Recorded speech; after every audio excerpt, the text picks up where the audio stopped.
on to participate in every subsequent assault U.S. Marines conducted for the rest of their war in the South Pacific. Chester Nez himself would fight in 4 different locations, and he was honorably discharged as private first class in 1945 and would return to serve stateside in the Korean War, in which he was discharged as corporal. November 12, 1942, the U.S. Navy gained a major strategic victory on Guadalcanal, pushing back the Japanese invasion force in the Solomon Islands. The first battle in the U.S. island hopping or leapfrogging campaign planned to jump from island to island, pushing Japan out of the Pacific. In the Guadalcanal campaign, also known as Operation Watchtower, over 60,000 U.S. ground forces would fight over 36,000 Japanese ground forces. Over 7,000 U.S. Marines would die. Over 19,000 Japanese would die. The U.S. would lose 29 ships, including 14 destroyers, and they'd lose over 1,600 aircraft. The Japanese would lose almost 700 aircraft and 38 ships. So much carnage. More wins for the American Pacific theater follow. Even with the Navajo codes, though, they often come at a massive cost. On November 20th, 1943, more than 1,500 Americans were killed.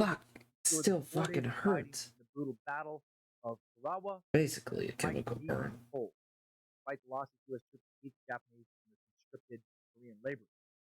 Tarawa was one of the bloodiest battles of World War II. Navajos worked around the clock in that battle to send messages and speeches. June 6, 1944, Navajo code talkers make an appearance on the other side of the world, across the Atlantic. They're on the ground during D-Day. More than 160,000 Allied troops land along a 50-mile stretch of heavily fortified French coastline to fight Nazi soldiers on the beaches of Normandy, France. The cost of the Normandy campaign was so high on both sides. From D-Day through August 21st, the Allies killed more than 2 million men in northern France, suffered more than 226,000 casualties, with over 72,000 killed or missing and over 153,000 wounded. German losses include over 240,000 casualties and 200,000 captured. Massive number. Death on an almost incomprehensible scale. 3, 2, 1, bam. July 18th, 1944. Amid mounting losses, Japanese Prime Minister Hideki Tojo was forced to resign. Things are starting to really turn around for the Allies. Really going in a good direction now. The Allied island hopping campaign has been very successful. By August 10th, the Marianas Islands are now under U.S. control, and the Japanese have been forced out of most of Southeast Asia. And a massive part of all the success comes from the constant work of the Navajo code talkers. On October 17th, another success for the Allies. American General Douglas MacArthur, hoping to enact some payback for that Bataan death march, begins liberation of the Philippines from Japanese control. From February 4th to February 11th, 1945, British Prime Minister Winston Churchill, U.S. President Franklin D. Roosevelt, and Soviet Premier Joseph Stalin meet in Yalta, Soviet Union. The Allied leaders agree to post-war treatment of Germany, division of territory in Central and Eastern Europe, Soviet participation in the war in the Pacific, and representation in the nascent United Nations. The Nazis and Japanese are still fighting, but they are now, whether they fully realize it or not, clearly going to lose this war. The Yalta Agreement paves the way for the Soviet Union to enter the war in the Pacific against Japan. Japan's surrender will lead to return of territory Imperial Russia lost during that 1904-1905 Russo-Japanese War we talked about a while ago.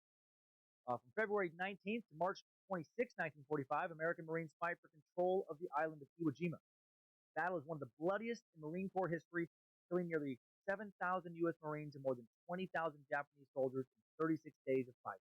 Army photographer Joe Rosenthal's image of the troops raising that flag over the island becomes one of the most iconic images of the war. It really becomes one of the most iconic images in American history. And the Navajo code talkers were there.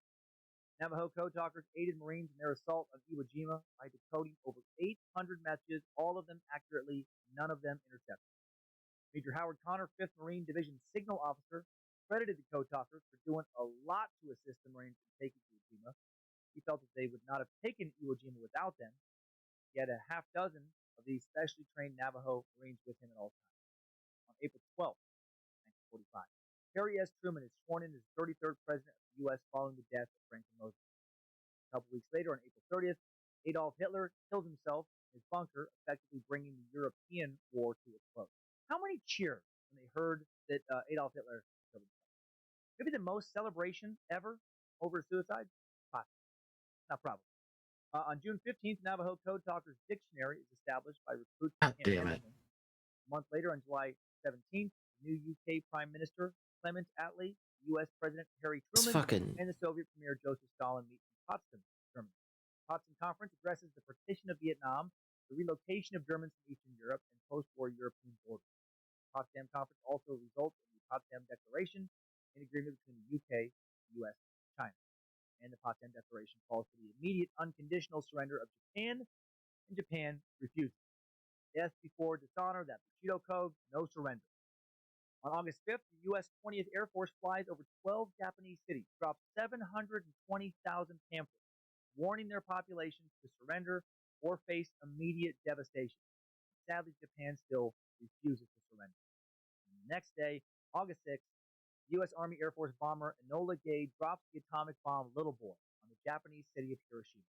The bombing is intended to avoid a full-scale Allied invasion of Japan, an invasion in which some historians speculate casualties would have run into the millions. All in all, counting initial deaths and those who would die from radiation and other reasons later, 192,020 died from this bomb. Over 170,000 of them civilians, 80,000 of them died. So tragic. I discussed the ethics of this bombing at length in the Manhattan Project stock back in November of 2019. And I discussed the ethics of this next bomb. On August 9th, 3 days after Little Boy is dropped, the U.S. drops the atomic bomb Fat Man on the Japanese city of Nagasaki. Although Fat Man is a more powerful bomb than Little Boy, the explosion results in fewer casualties because of Nagasaki's geography, limiting the impact of the blast. More than 70,000 total people died, almost all of them civilians. Bombs dropped on Hiroshima and Nagasaki remain the only nuclear weapons ever used in warfare, thank God. In the aftermath, on August 15th, the Empire of Japan finally agrees to an unconditional surrender to Allied forces, knowing that their country will be completely fucking obliterated if they do not. This day is known now as Victory Over Japan Day, or VJ Day. Not as popular as VJ Day, but more popular than HJ Day. In New York, it was reported that on VJ Day, celebrants threw anything and kissed anybody. Crowds gathered outside the White House. President Truman said, "This is the day we have been waiting for since Pearl Harbor." At the war's end, roughly 540 Navajos served as Marines. 375 to 420 of those trained as code talkers. The rest served in other capacities. From September 1945 to April 1952, the U.S. military will occupy Japan, reducing the political power of the emperor and establishing a parliamentary democracy and independent civil society.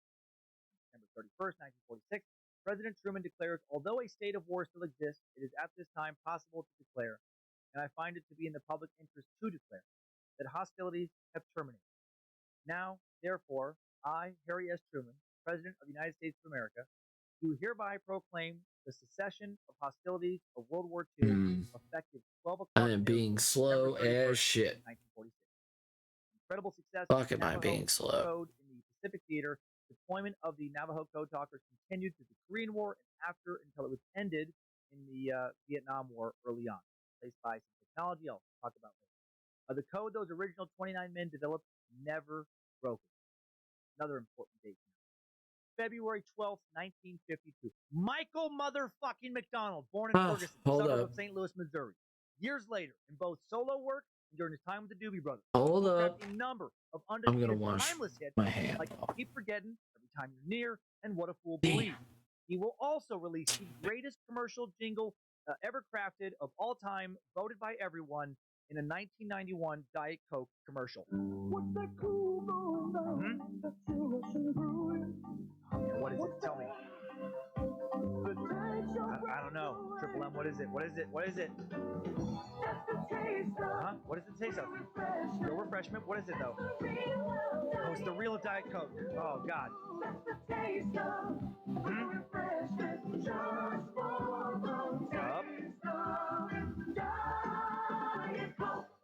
Oh, I hate Diet Soda, but that silky dream voice made me so thirsty. Good luck getting that out of your head. What's the taste of refreshment? Starting 2021 right, with a random contributing nothing to the story McDonald. Back now to end our time. 1958, military declassifies the Navajo Code under the Department of Defense Directive 5200.9. The code had never once been cracked. Code talkers also not allowed to discuss what they had done. They received no recognition from massive contributions to Allied victory. And now begins the long road to getting code talkers that recognition they deserve. Ronald Reagan declares August 14th to be National Code Talkers Day. On that same day in 1982, many years after, or decades after, on September 19th, 1992, the Pentagon honors Navajo Code Talkers with the dedication of a Pentagon exhibit established in their honor. And on April 2nd, 2000, Senator Jeff Bingaman of New Mexico introduces legislation authorizing the President of the United States to award Congressional Gold Medals to the original 29 Navajo Code Talkers and silver medals to all the other men subsequently classified as Code Talkers under Marine Corps Military Occupation Specialty 642. The bill becomes law on December 21st, 2000, and is awarded by President Bill Clinton. July 26, 2001, President George W. Bush awards the 4 surviving Navajo Code Talkers with medals at a ceremony in Washington, D.C. Cool, but also a bummer that the other 25 original Code Talkers, never lived long enough to make that ceremony. On June 14, 2002, the movie Wind Talkers, a fictional story based on the achievements of the Navajo Code Talkers, premieres. Directed and produced by John Woo, stars a pre-Ghost Rider, Nicolas Cage, plus Adam Beach, Peter Stormare, Noah Emmerich, Mark Ruffalo, and Christian Bale. And because it's Nick Cage, here's Nick Cage talking about how he prepared for the film. Yeah, dude. The clip is taken from him and some other cast members being interviewed by Bobby White on NBC. Sometimes when I act, I don't really know what happens. I try to Hey, Shy. channel it. I let whatever spirit wants to live in my body. Hey. You can gather those things together and you hear a little dog hair or rabbit fur and put it in food or something. Hey, everybody. My fucking finger was hurting like a bastard. I love how fucking crazy he is. Sincerely. Dog hair? What are you talking about? 2 of his co-stars are sitting next to him in this interview, and they look both so confused when he's saying this, and also my finger was hurting from the medicine too much because the medicine is I need to buy new medicine because it's obviously gotten to the bottom, so it's burning the shit. So it chemical burned the shit on my finger. So that's fun. So I'm doing good. Hope you're doing well.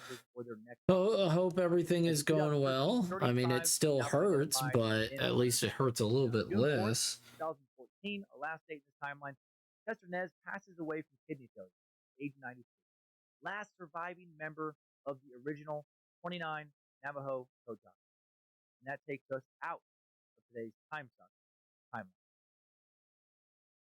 I might redo this whole thing just because I'm like, it's looking fine. It's looking fine. I'm putting too much stress on myself. It's looking fine. Hope you're doing well. Hope you're doing good. By the end of the war, there were around. Oh, thank you for the hug.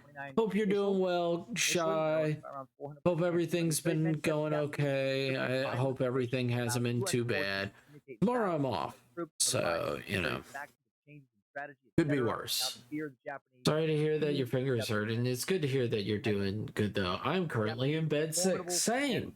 I am sick as well. Operating on the Bushido Code, where suicide was preferable to giving in. Americans and their allied counterparts needed every advantage they could get, fighting them along with Hitler's Nazis, and the Navajo Code Talkers were a huge advantage. Code Talkers were integral to the success of so many individual battles and campaigns. On Utah Beach during D-Day, some have credited them with giving the Marines the edge they needed to take Iwo Jima. Navajo served admirably and courageously despite fighting for a nation that still subjected them, as World War II was being fought, to a variety of racist and unconscionable policies.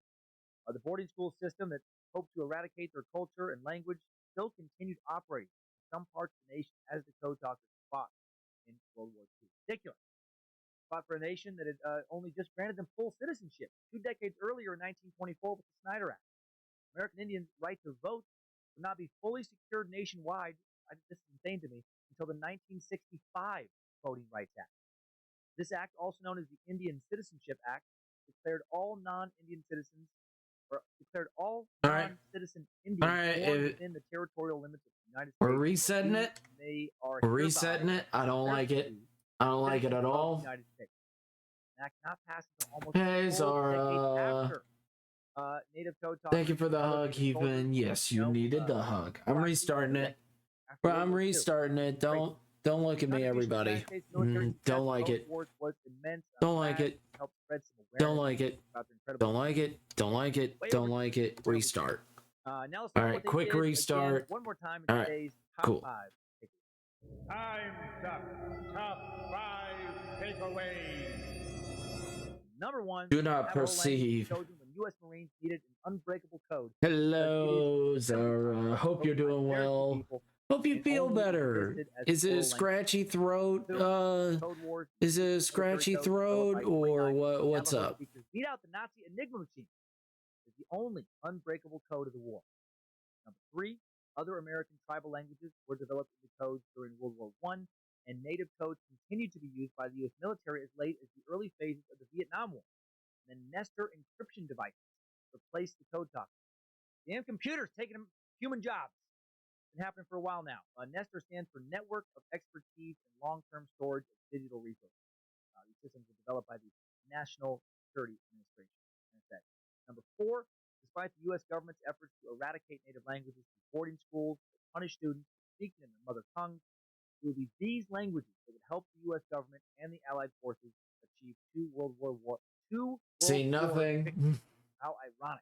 Who had what? 5, Shy is not feeling well. Here today are the Tlingit people, these American soldiers and code talkers, northwestern coastal people, the people of the tide, and they used their native Tlingit tongue as a code against Japanese forces in World War II as well. Their actions remained unknown long after info about the Navajo code talkers was declassified.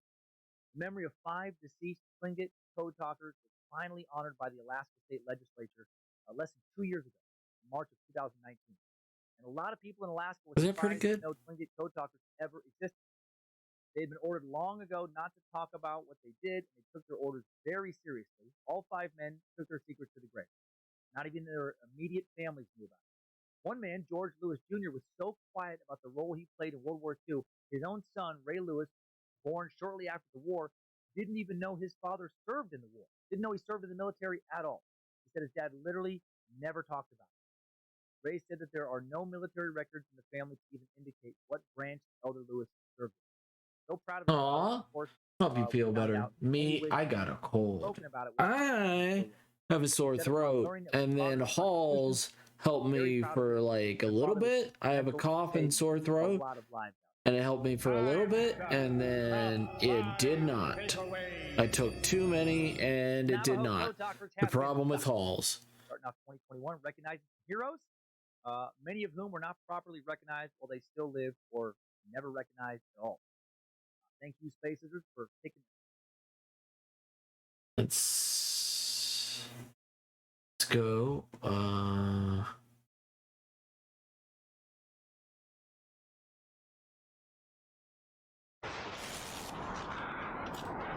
Dan Cummins, the master sucker, and you are listening to Time Suck. Subject deep dive on this week, Dark Ages. Hi, Heaven. Hello, Mass. This is your 20-minute sketch redeem. It is. It is. Hope you're doing well, Mass. I did not like how it looked, so I restarted the whole damn thing. I can do that. It's my channel, and I decide on what I can and can't do. I didn't like the look of it, so I am trying to fix it. Honestly, if I didn't feel obligated to record, trying to make sure I don't follow the same problems that I did the last time. I was taking my show notes, now they're throwing them in the toilet where they belong. Today's hands down going to be the worst episode of not only Time Suck, but of any podcast ever made by anyone. JK, gosh dang! No, what kind of silly asshole set up the show that way? What kind of goofy Gus is sitting here today? Super interesting information lies ahead. Plenty of examples of why we're very lucky to live in the present. And a lot of comedy awaits the curious. At least a lot of my attempts at comedy lie ahead. I hope a decent amount of them land. Let's jump into some suckage. Let me get medieval on your asses. But I hope you're doing well, Mass. Hope everything's going good. But I know Heaven is incredible and amazing and probably headed to work, so, you know, that's always something. And I hope you feel better, Shy. classical age I of hope Rome, that my soothing, fragmented kingdoms, wonderful dominated by coffee people. voice Depends on who you will ask. help you. Some scholars think the Dark Ages were not so I dark. hope I get better It's soon. I hate being stuck in bed I'll and be not being sure, able life to do sucked for things. most during Yes, the Dark Ages. agreed, Compared it to today, sucks. but the same could be true, or same to be said to be true for many people living before and after the Dark Ages. The answer is somewhat subjective. It's not like we can travel back in time and conduct quality of life surveys. Various European peasants living in various eras. After sitting in this topic for a week, I personally think that life in Europe definitely got shittier overall after the fall of Rome. There was plenty of darkness in the Dark Ages. The Crusades sucked for most involved. The Black Plague sucked for almost everyone involved. No one really enjoyed the Great Famine. The 100 Years' War probably went on a bit too long. Being some type of serf or servant, most common lives led by Dark Ages peasants really fucking sucked. And the heavily focused authoritarian Catholic Church really made life hell for many. It took a lot of the joy out of life for most. I find that more church often doesn't lead to more festive, carefree revelry. A lot of people want to party like it's 1999. No one ever wants to party like it's 999. But the Dark Ages weren't all bad. We also saw the development of the Magna Carta, the document established the principle that everyone is subject to the law, even the document that guaranteed the rights of individuals, the right to justice, and the right to a fair trial. This is looking a lot better. This is looking a lot better. I don't know if it's male or female, but it's a thing. It's a long While medieval Europe tube did snake have less like trade, fewer thing. cities, and less cultural output than the original Roman Empire, it was also at least a bit more than a giant. Poor Shy, sending you lots of hugs and hope you get a speedy recovery. I'm holding up.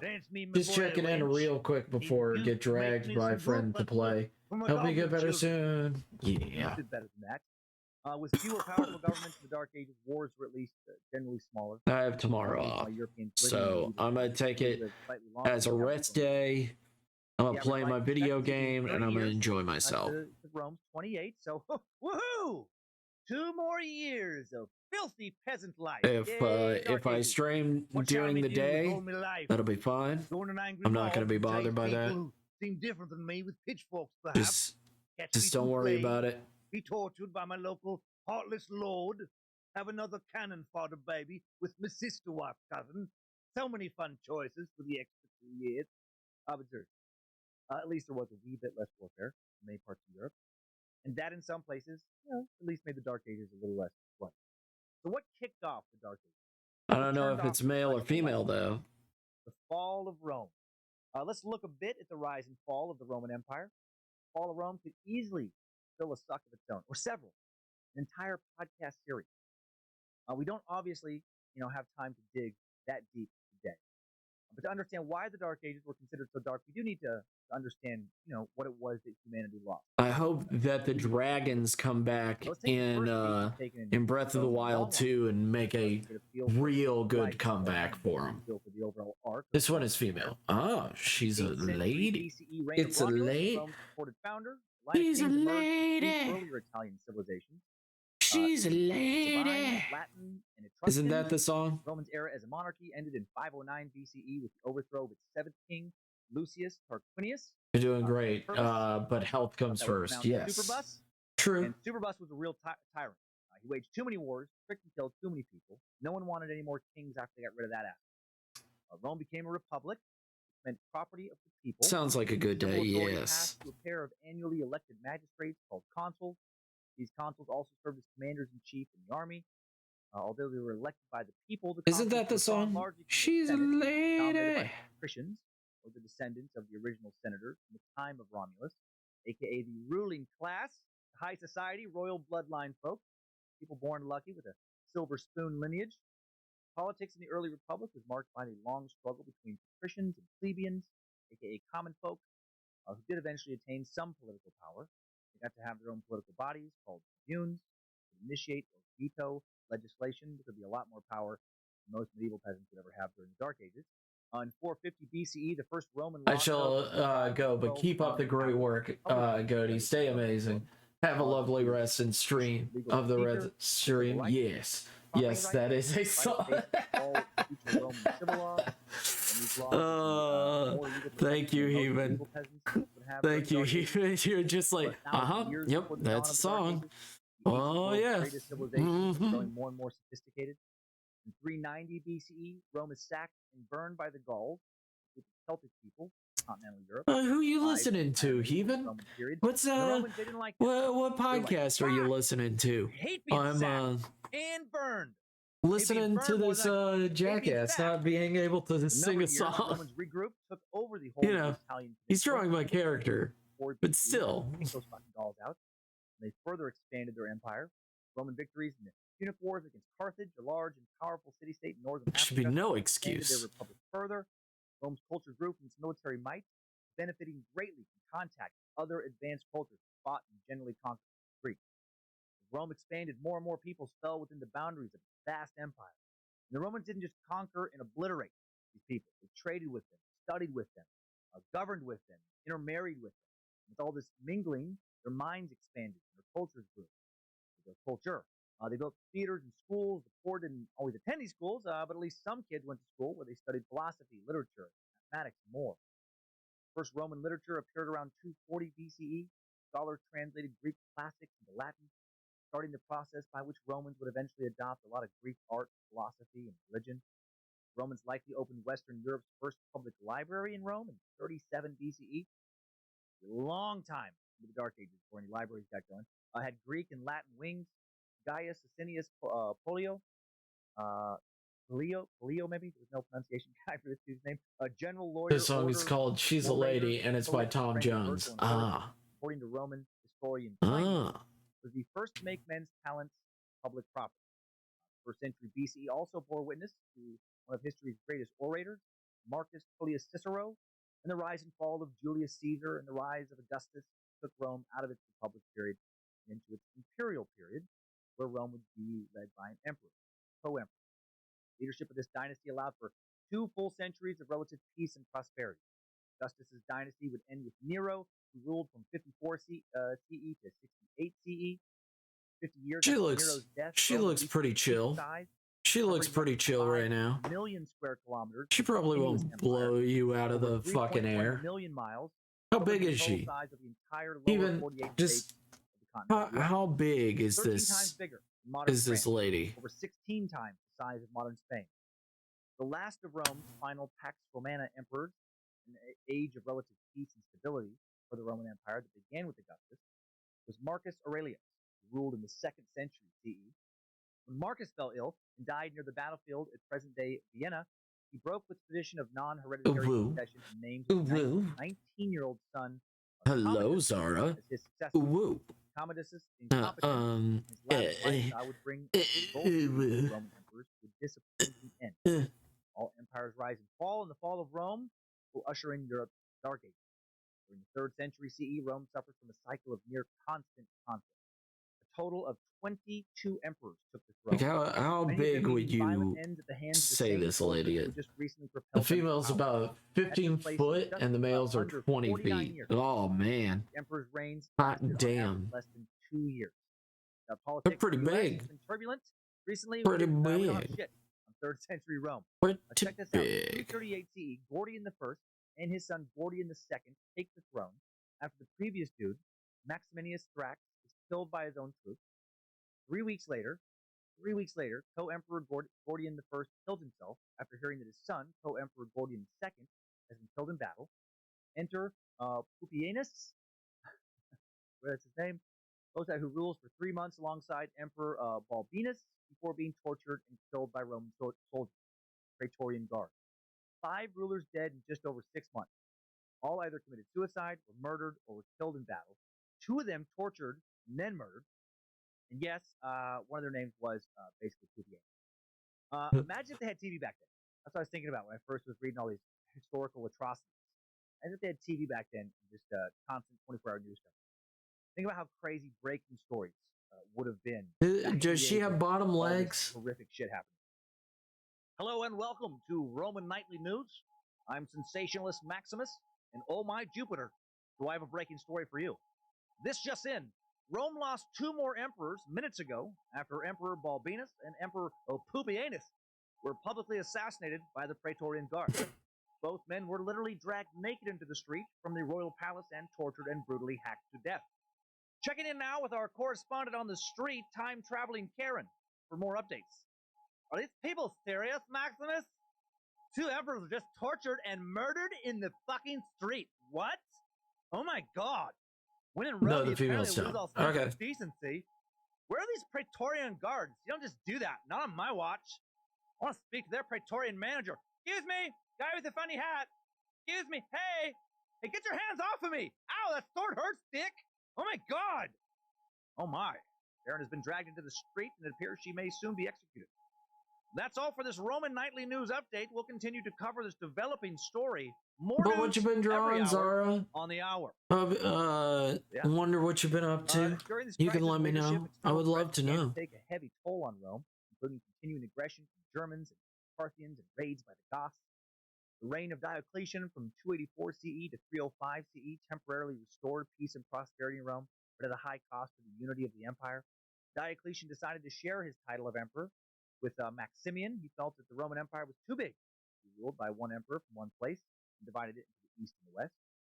A pair of generals, Galerius and Constant. Currently doing a room design for my OCS, my daily drive. Nice. Constantius were appointed as the assistants and the successors of Diocletian and Maximian. Gonna do one of each of my 3 main dudes. Oh, okay. Maximian and Constantius took power in the west. But though they were good at sharing power, their successors would not. Enter Constantine.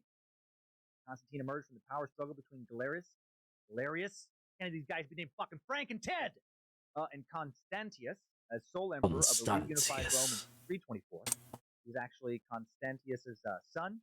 His Roman capital to the Greek city of Byzantium, which he renamed Constantinople. Yep. Constantine made Christianity legal in Rome at the Council of Nicaea in 325 CE. Previously, Christianity had been just a small Jewish sect. After Constantine claimed to have had a vision and divine help during a battle, he wanted everyone to be Christian. This was a big reversal from positions of previous emperors, who themselves had been revered as gods in the flesh.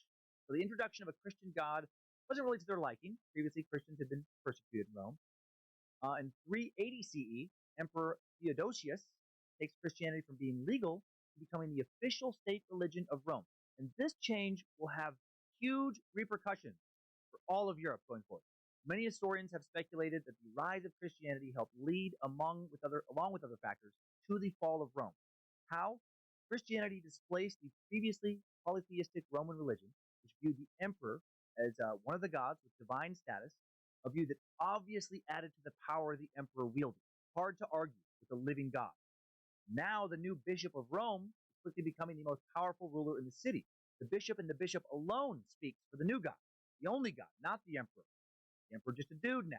Gigantic power shift that changed the course of human history. That sounds cool, Zara. Yeah, not really canonical rooms. For most, just doing like the basic cube shaped room because it's nice aesthetic. Seen it in some rooms or maybe beyond the cube is just cut off.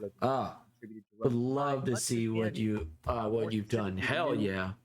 Agreed. But Zara always makes good art. So, you know, it's just normal for Zara.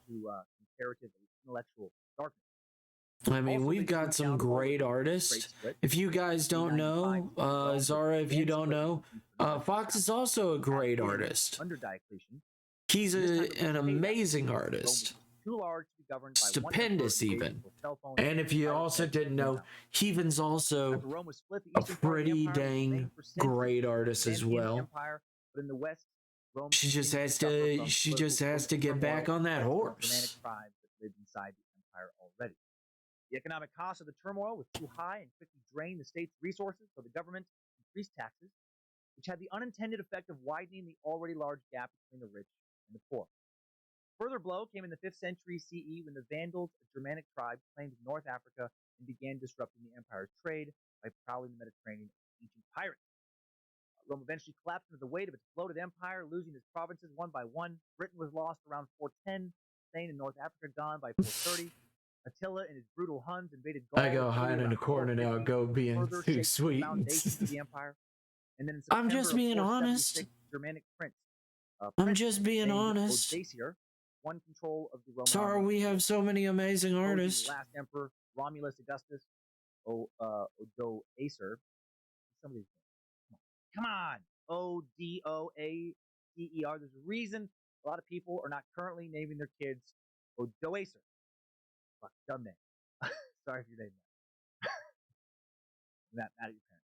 But anyway, this guy's troops proclaimed him king of Italy, bringing an abrupt end to the long, tumultuous history of ancient Rome. And the long fall of the Roman Empire is now complete. Following the fall of Rome, the classical Allies served as the foundation of Roman learning is for the most part lost to Western Europe. While some treatises were translated into Latin and circulated in Western Europe, the vast majority of classical learning remained in the eastern part of the former Roman Empire and in the Middle East. Civilization that have built I finished the Japanese mask. Ooh. Let us see. Toilets, whipping it. Oh, see room. Battlefield medicine. Any ideas for room props? Well, a toilet. Some of the most important. He's a femboyish boxer. No weightlifting equipment. He does that at a gym. A little character for scale. Okay. Obviously a shower, a toilet, a door. Doors never hurt. A closet, a small walk-in closet would be nice. Definitely a headboard with a desk, with a desk, and also one of those. If he's a boxer, I would assume that he also has at home a punching bag, or even a punching a fake punching guy, like just not a weight equipment, and then also a pull bar which you can put on top of your doors. That would be a good idea. Depends on probably a television, probably an older television, since he's a boxer, because he doesn't really care for TV. He just does TV when it does. That would be a real good indication of like what he's doing, when and where he's doing it, kind of thing. So that's just an idea. Spectacles in the giant Colosseum. You can grab ancient fast food. Yes. Food to go from a she has been done. She has been worked on. A shop where you can grab like baked cheese, cured meats, spiced wine, lentils, nuts, other snacks. Hold up. Prepared to, be grabbed and eaten on the go. Could have went to a bar, had some wine. Could have eaten a better, more well-rounded diet than many would be able to do during the Dark Ages. That's my idea. A wide variety of food flowing in through various trade routes. Dropping it into. They've also been much cleaner than many later Europeans. Running water and baths. There you go, Heman. To wash their arms and legs daily. Put her in the this is for the poorer. Lot better. A lot fucking better than the first time. A lot better. Ooh. Well-educated, well-traveled, well-cultured neighbors. Yeah. Live in a city with people from all over Ooh, Europe, looks so good. Africa, Middle East, looks so good. Asia. Have lived a more cosmopolitan and cultured life than almost anyone else in Europe would do for centuries after Rome's fall. Okay, now that we've set up a little bit of what life looked like. Nice. Broad stroke. Oh, I love those colors, though. First, a reminder that history is written by the victor. And a lot of the Dark Ages history most of us are familiar with was written by historians living soon after it was over, and many of them did have descendants. The Dark Ages term was coined by early Italian humanists who wanted to think of themselves as doing the very important work of reviving Rome's looks so good. Tradition. Yeah. These Italians I will save. So this is a 20-minute sketch. I feel a lot better about it. The first time looked like garbage. It looked like hot trash. If you want to see it, you can look in the archives. It looked like hot trash. Roman and Greek classical philosophy, literature, art. Renaissance writers loved Rome. They romanticized it. And a notion of a 1,000-year period of darkness and ignorance preceding these Italian scholars going back to the ancient Greek and Roman world served to contrast and highlight these humanists' own work and ideals. The label, while not necessarily untrue, is also a bit of a propaganda term. Now, these humanists invented the Dark Ages in order to distinguish themselves from it. They exaggerated how terrible it had been before they showed up to make their achievements seem that much more impressive. That all being said, make no mistake, life was pretty dark and shitty for many during the Dark Ages. Let's get a feel for some Dark Ages geography. Obviously, geographic bounds of nations changed a lot in a 1,000-year span. Let's just look at what the European map started out at 500 CE. The Franks, Visigoths, Ostrogoths, Vandals carved up the former Roman Empire, with the Franks primarily in what is now France. Over the next 2.5 centuries, the Franks will continue or come to rule most of modern-day France and much of Germany. Their kings will be active supporters of the Catholic Church and Pope. The Visigoth kingdom takes up most of Spain, part of France. The Burgundy tribe between them and the Franks. The Ostrogoth kingdom spans most of Italy, and the Vandals take parts of Italy and North Africa. The Eastern Roman Empire, now the Byzantine Empire, or Byzantine Empire, was located in present-day Greece and Turkey. To the east, it butts up against the Sassanid Persian Empire. Get Under rid of the this. Sassanids, classical Persian civilization brought to a peak. Tribes of various other people inhabit Europe as well, like Norsemen in Scandinavia, Angles and the Saxons in what's now Holland, so they'll soon conquer the Britons, England, and the Lombards. It didn't look like trash. It was good, but the second version was much better. No. Beyond the Baltic Sea lay the expanses of Russia and Central Asia. Agree to disagree. Peoples invaded and settled Central Europe. Some the Bulgars and the Magyars. Agree to disagree. By the way, if you didn't know, Kiwi Haggis in the Discord, Kevin posted her art. Very good. Very good. Beautiful. Beautiful, even. After Attila's death in 453, their power swiftly disintegrated. Thinking about how differently a map of Europe looked 1,500 years ago made me wonder how different will our map look in another 1,500 years. Will the U.S. even still be around? The odds are against it. Odds are against most of our modern nations still existing 1,500 years from now. How strange is that to think about? How strange must it be to live through the fall of one empire and the rise of another? Like in 3500 CE, will there be just one nation? A true one world government? Will there be many more nations than we have now? Will current political polarization continue? Will tribalism fracture nations into several smaller nations? Will anyone ever rule over an entire continent? Or what will future historians? I'm glad I eventually worked up to finishing it. Oh man, it looks so good. It looks so good, Heven. What's your plans for today, anyway, Heven? Did exist pretty tiny. Medieval towns were usually smaller than those in classical antiquity. In 1100 or 1200, a town with 2,000 inhabitants would be considered pretty large. Only a few towns and cities in Europe had more than 10,000 people. It's insane to me. Centuries. Super rare to find a town with more than 10,000 people. Not many people compared to today's town.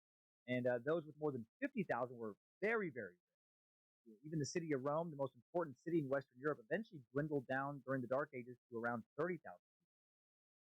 London, which is I mentioned, will eventually become the largest city in Europe, had only roughly 10,000 people in 1066. And what were medieval peasants doing in rural Dark Ages Europe? Well, most lived in small, thatch-roofed, one-roomed houses.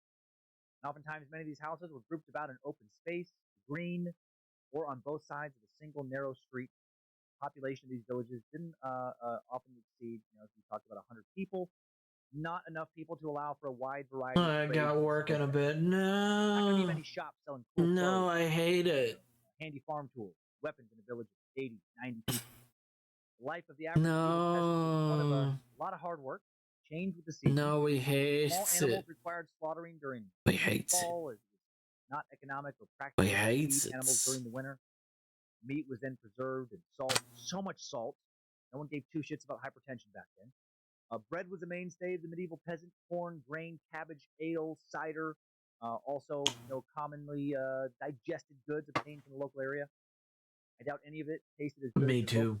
Bakeries, blueberry muffin, or as good as 99% of the bread you can find at your But local thank you for coming in, Kiwi.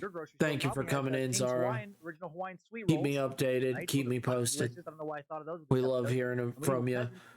Thank you for coming in, Shy. I know you're amazing and incredible. Many medieval peasants were serfs, slaves for most intents and purposes, tied to the land they worked, land that was owned by their local noble. People had very few rights for most of the Dark Ages. Most serfs could not leave their lands or stop working on them without the permission of their lord, who wasn't going to give them that permission. When did serfdom begin? While it didn't become truly widespread until the 10th century, a form of serfdom was initiated by Emperor Constantine early in the 4th century. In the daily life of medieval peasants who worked the land, yeah, again, super hard. The days started in the summer as early as 3 a.m., often lasted until sundown. A medieval peasant might start their day with some pottage, thick soup or stew made by boiling vegetables, grains, and if available, meat or fish. Good old breakfast soup. Nothing gets a meat sack moving in the morning faster than breakfast soup. I was thinking about this one the week of this research, and I decided to try some split pea soup for breakfast. Not even joking. And it was not a good call. Fuck my stomach up. My body was like, "What are you doing? Big bowl of split pea soup at 6:30 in the morning? What's wrong with you?" 2020, not 1020, jackass. Back to peasants. A lot of work to be done, depending on the time of year. Reaping, harvesting with a scythe, sickle, or reaper, sowing, planting of seeds needed to be done. There was plowing, breaking and turning over earth with a plow to form a furrow, binding, thatching, haymaking, threshing, hedging. That's shitty work. No shortage of physically demanding tasks to be toiled over.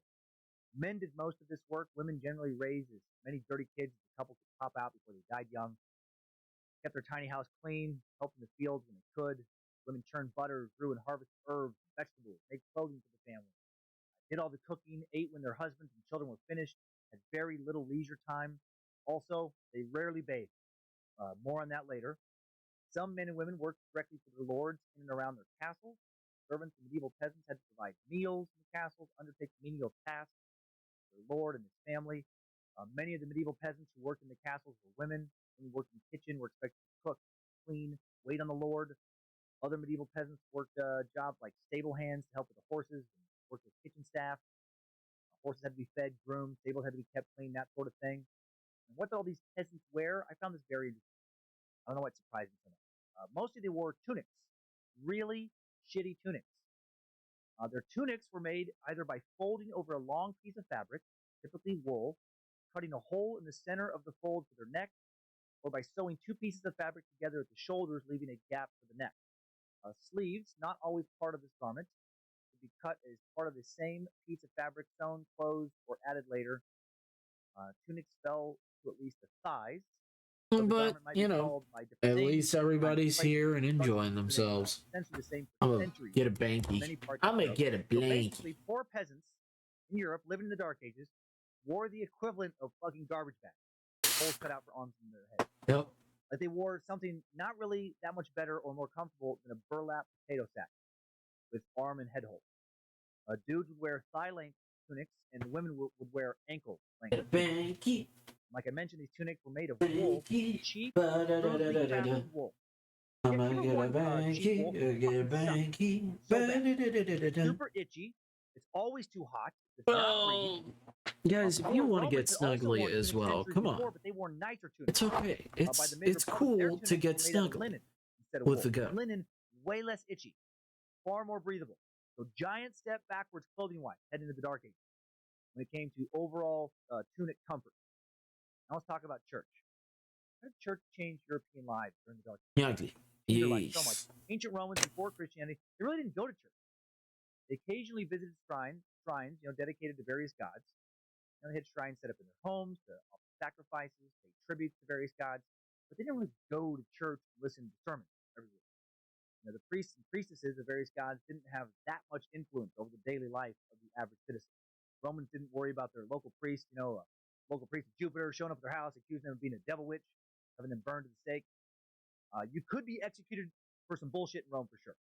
But generally, outside of the early days of Rome, when Christians were persecuted for not worshiping the gods of Rome, you weren't going to be killed for religious differences. The Catholic Church changed that a lot during the Dark Ages. The word Catholic derived from the late Latin term Catholicus, came from the Greek adjective Catholicos, translates to universal or general, fitting, considering that the Catholic Church is strived to rule everything, and did rule almost all of Europe, later much of the New World at the height of its power. After the dissolution of the Roman Empire, an idea arose of Europe as becoming one large church state called Christendom. Christendom supposed to consist of two distinct groups of functionaries: the ecclesiastical hierarchy and secular Christian leaders. In theory, these two groups would complement one another, attending to people's spiritual and temporal needs In practice, these two institutions were constantly sparring, disagreeing, openly warring with each other. Europe's medieval rulers often tried to regulate church activities by claiming the right to appoint church officials, to intervene in doctrinal matters, tried to appoint loyalists, would let them rule as they saw fit. The church, in turn, promoted church leaders loyal to Rome. Bishops and cardinals would try and keep Europe's rulers under the thumb of the Vatican. The church would end up essentially owning cities and armies, regulating the affairs of the state. Incredibly powerful. Kings and queens often forced to do as the church demanded. Kings and queens would levy taxes, in theory at least, to protect the bodies of their peasants, protect them from foreign armies.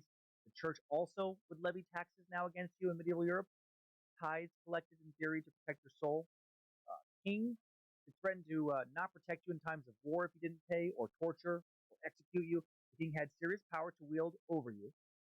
They could torture and kill you for some bullshit, and no one could do anything to stop them. And as could, for the most part, your local dukes and lords. The church, though, had even more power. They could threaten the damnation of your eternal soul. So much power in that, the most. In Rome, during its height, as I mentioned, emperors were gods. They had the power to overrule any and all priests. But during the Dark Ages, the Pope, and through the Pope, the Catholic Church as a whole, now trumped the power of any king or queen. Massive paradigm shift. If you're a peasant, you fear the church more than you fear the ruler. Your king can take away your life. Your king can throw your life away, but your priest can throw away your soul. The church collected a 10% tithe from its followers. Almost everyone was a follower. Most had to be in the Dark Ages, at least publicly. Yes, there were some Jewish and pagan and Muslims living in medieval Europe, but not as many as Christians. And these other groups were generally treated as second or third class citizens and protected far less than peasants. If you weren't Christian in Europe during the Dark Ages, your chance of being burned at the stake, or murdered in some other fashion, or run out of town increased greatly.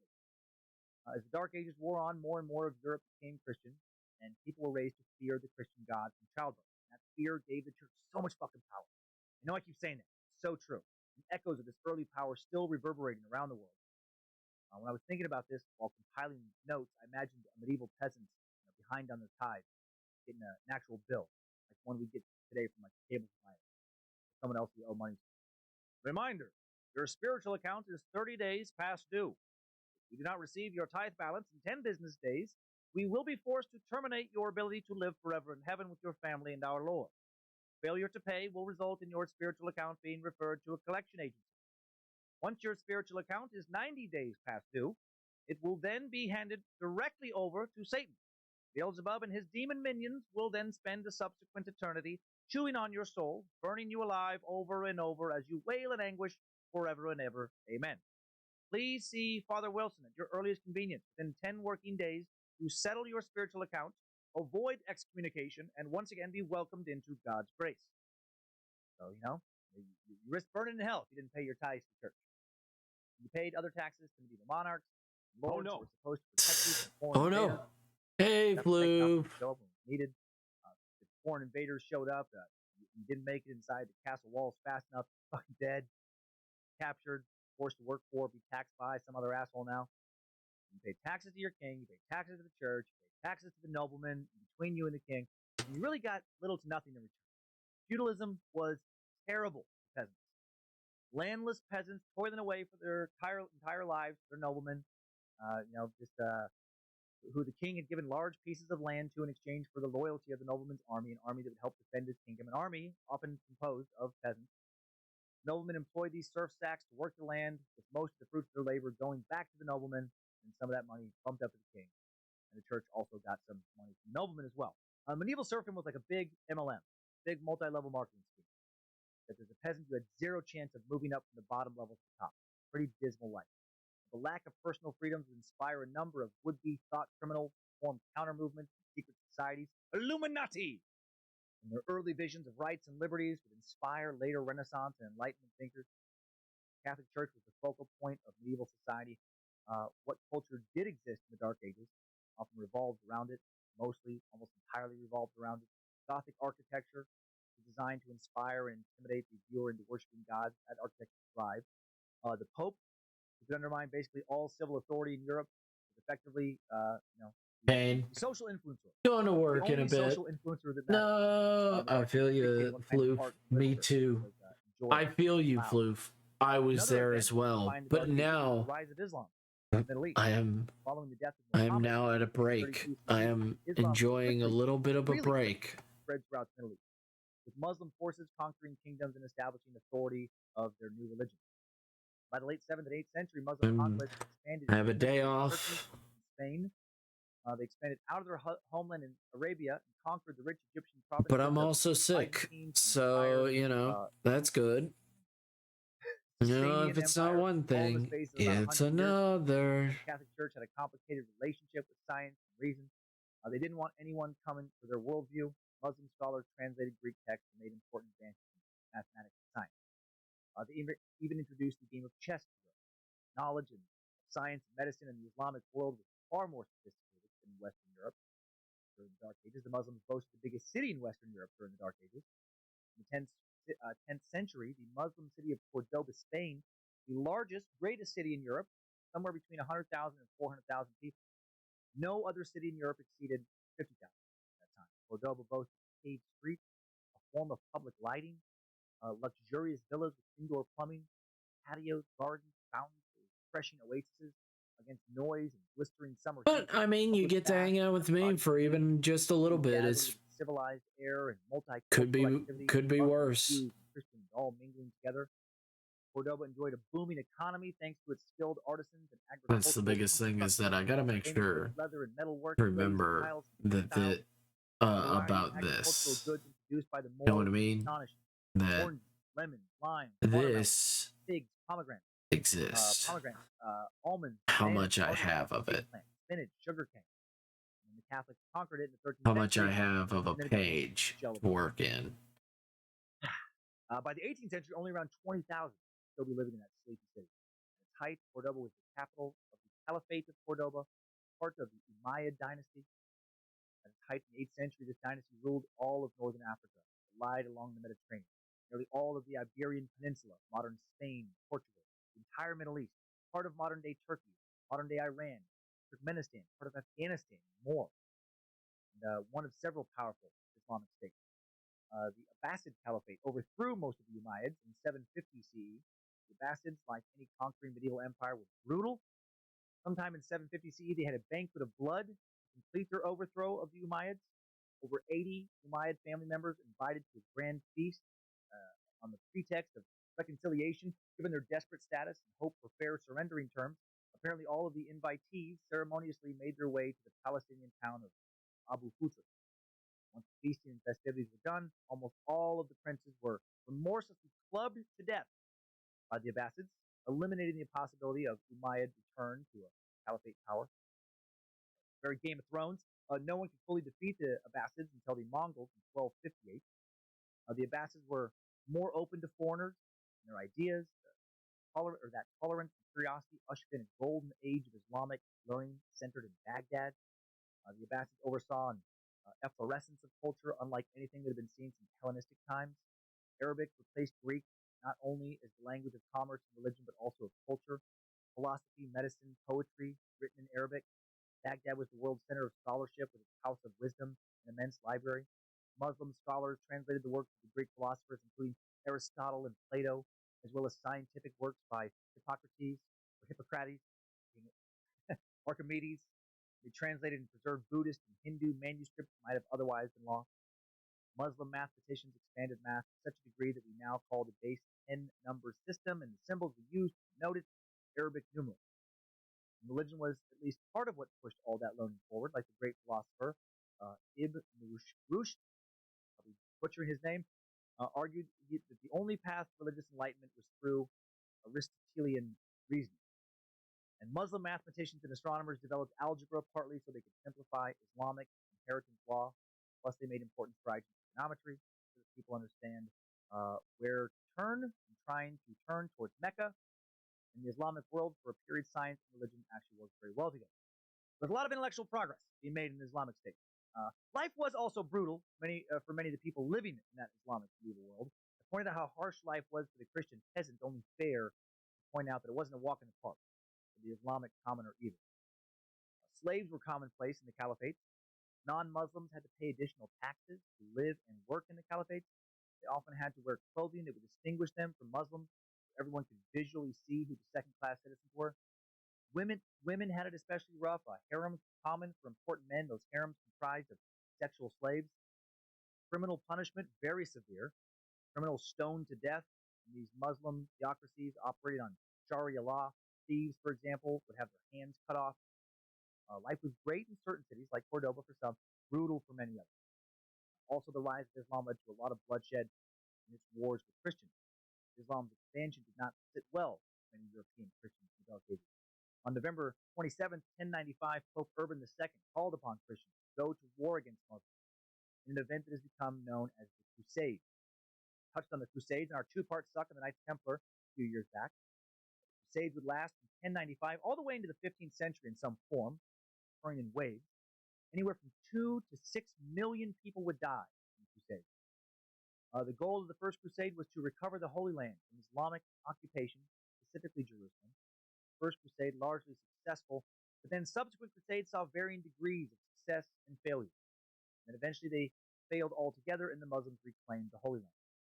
Okay, now that we know, about how dark medieval Europe got, let's get to this week's disease-ridden. Be glad you're alive today. Enjoy simple pleasures like being able to take a warm bath and sleep on a lice-free bed.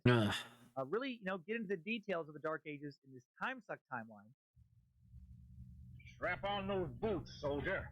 We're marching down a time suck timeline. 476 CE, Rome falls, throwing Europe into the Dark Ages. 40 years later, in 516 CE, Benedict of Nursia writes a text called the Rule for Monks Living Communally under the Authority of an Abbot.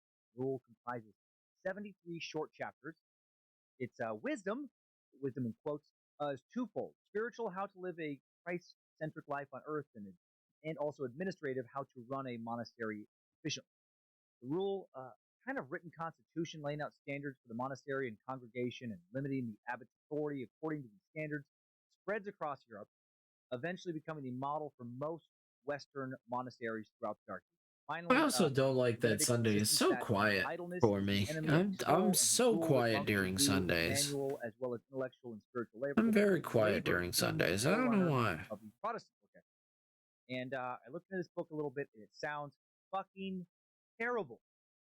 Here's a summary of one of the chapters. Chapter 7 divides humility into 12 degrees, or steps in the ladder that leads to heaven for the monks. Number 1, fear God. Love that is number 1. Love God? No. Be comforted, knowing that God loves you. No. Fear God. Fear thine angry God. Number 2, subordinate one's will to the will of God that you fear. 3, be obedient to one's superior. 4, be patient amid hardship. Okay. 5, confess one's sins. Right. 6, accept the meanest of tasks and hold oneself as a worthless workman. Not a big fan of that one. 7, consider oneself inferior to all. Not liking that one. Number 8, follow examples set by superiors. 9, do not speak until spoken to. Oh man, this is rough. 10, even rougher. Do not readily laugh. Don't laugh. 11, speak simply and modestly. And 12, express one's inward humility through bodily posture. What the fuck? I know I've referenced The Handmaid's Tale a lot in the suck, here and there recently, but this really is some Handmaid's Tale shit. This is no way to live. Who is running these monasteries with these kind of rules? Some fucking 1960s American, army drill sergeant? Be afraid, monk! God is angry! He hates your scrawny, worthless ass private monk! Don't you fucking look at me, private monk! You put some humility into that posture of yours. Look at the fucking floor! I will personally send your ass to hell! Fuck up, private monk! I dare you to fuck up! One time!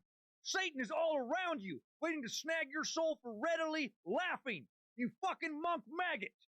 Did you just speak when you were not spoken to? You fractured motherfucker! Nice haircut, private monk! I'm joking! It is shit! You are shit, you worthless workman!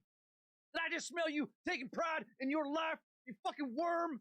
You fucking pile of monk shit! God, I wish baby Jesus himself was here to karate kick your dead-eye monk swine right in your tiny lip worthless monk dick, you piece of shit! That's the vibe I get from those rules. My God. Fuck the Benedict of Nursia. 525 CE. that drill sergeant, he's coming back. The term Anno Domini invented. Anno Domini, which translates to the year of our Lord in English, is where we get the abbreviation AD, reference to time after Christ's birth. A monk named Dionysius creates these new calendar eras as part of his efforts to understand which days Easter will fall on subsequent years. Systems of dating before BC AD, before Christ and Anno Domini, fully adopted were often based on significant events and political events. Romans generally described years on who was consul or by counting from the founding of the city of Rome. Some might also count based on what year of an emperor's reign it was. Egyptians also used a variation on this system, counting years based on years of the king's rule. So an event might be dated like 5th year of Vladimir rule. Sounds very confusing. Dionysius wanted the year 1 AD to be the date when Jesus Christ was born, although later calculations show that his birth occurred before this. Gradually, the use of this calendar became more widespread. I choose to use CE and BCE, Common Era and before the Common Era, which denote the same times as AD and BC because, just because the whole world is not. A major pandemic known as the Plague of Justinian strikes the Middle East and Mediterranean regions in 541 and 542 CE, causing the deaths of an estimated 25 million people. The plague is thought to be bubonic. 800 years before the Black Death, the bubonic plague may have already killed millions in Europe. Many plagues would fall upon medieval people, probably in part because the hygiene standards of the day were absolute dog shit, to put it lightly. Running water was very rare, and considering it took so much physical effort to get a bucket full from a well or nearby water, not surprising that taking a full bath every day was not feasible as an option for most people.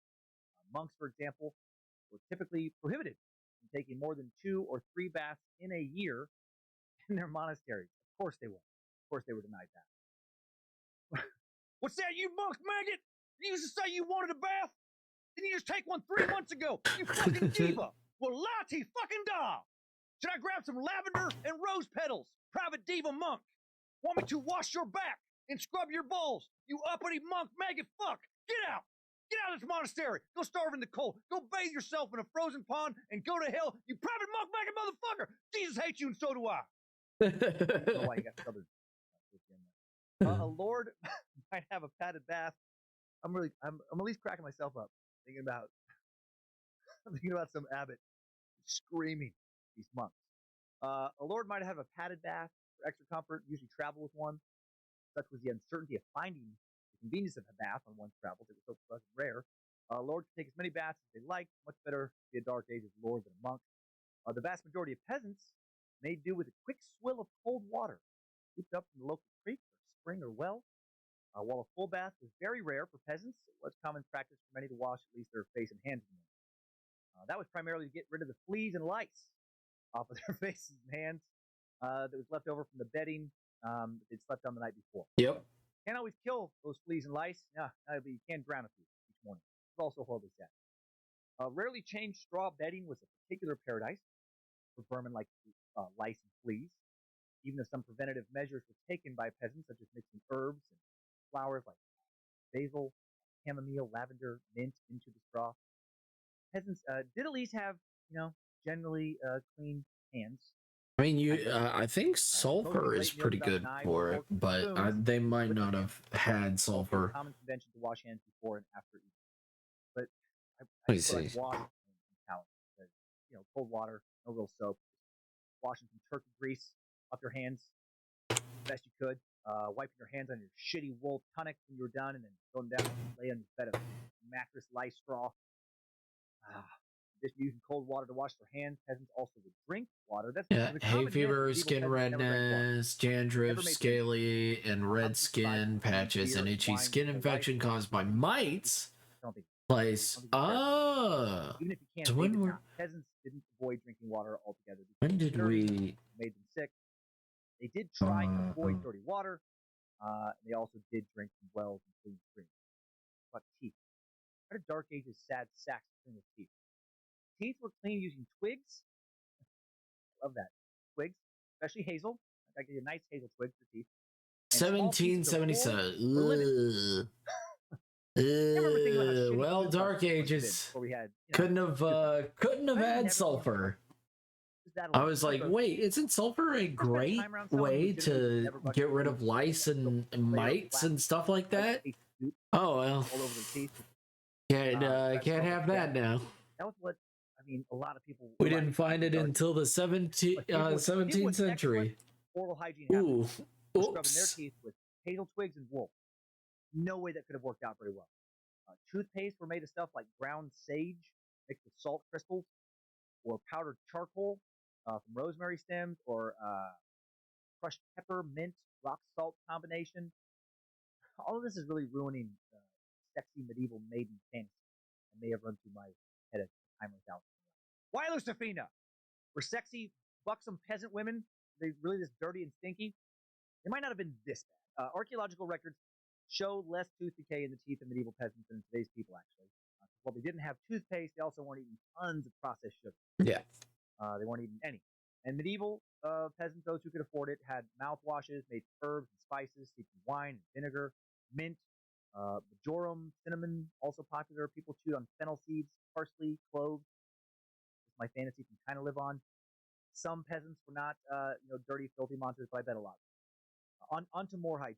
That is the biggest thing of Shaving was like either not done at all, or like sugar might be our biggest drug in which case one was of the modern era. Shaving instruments did exist back then, but if you were some poor ass serf peasant living in a backwoods thatch village with 70 dirty farmers, you didn't have a barber, you didn't have a shaving blade.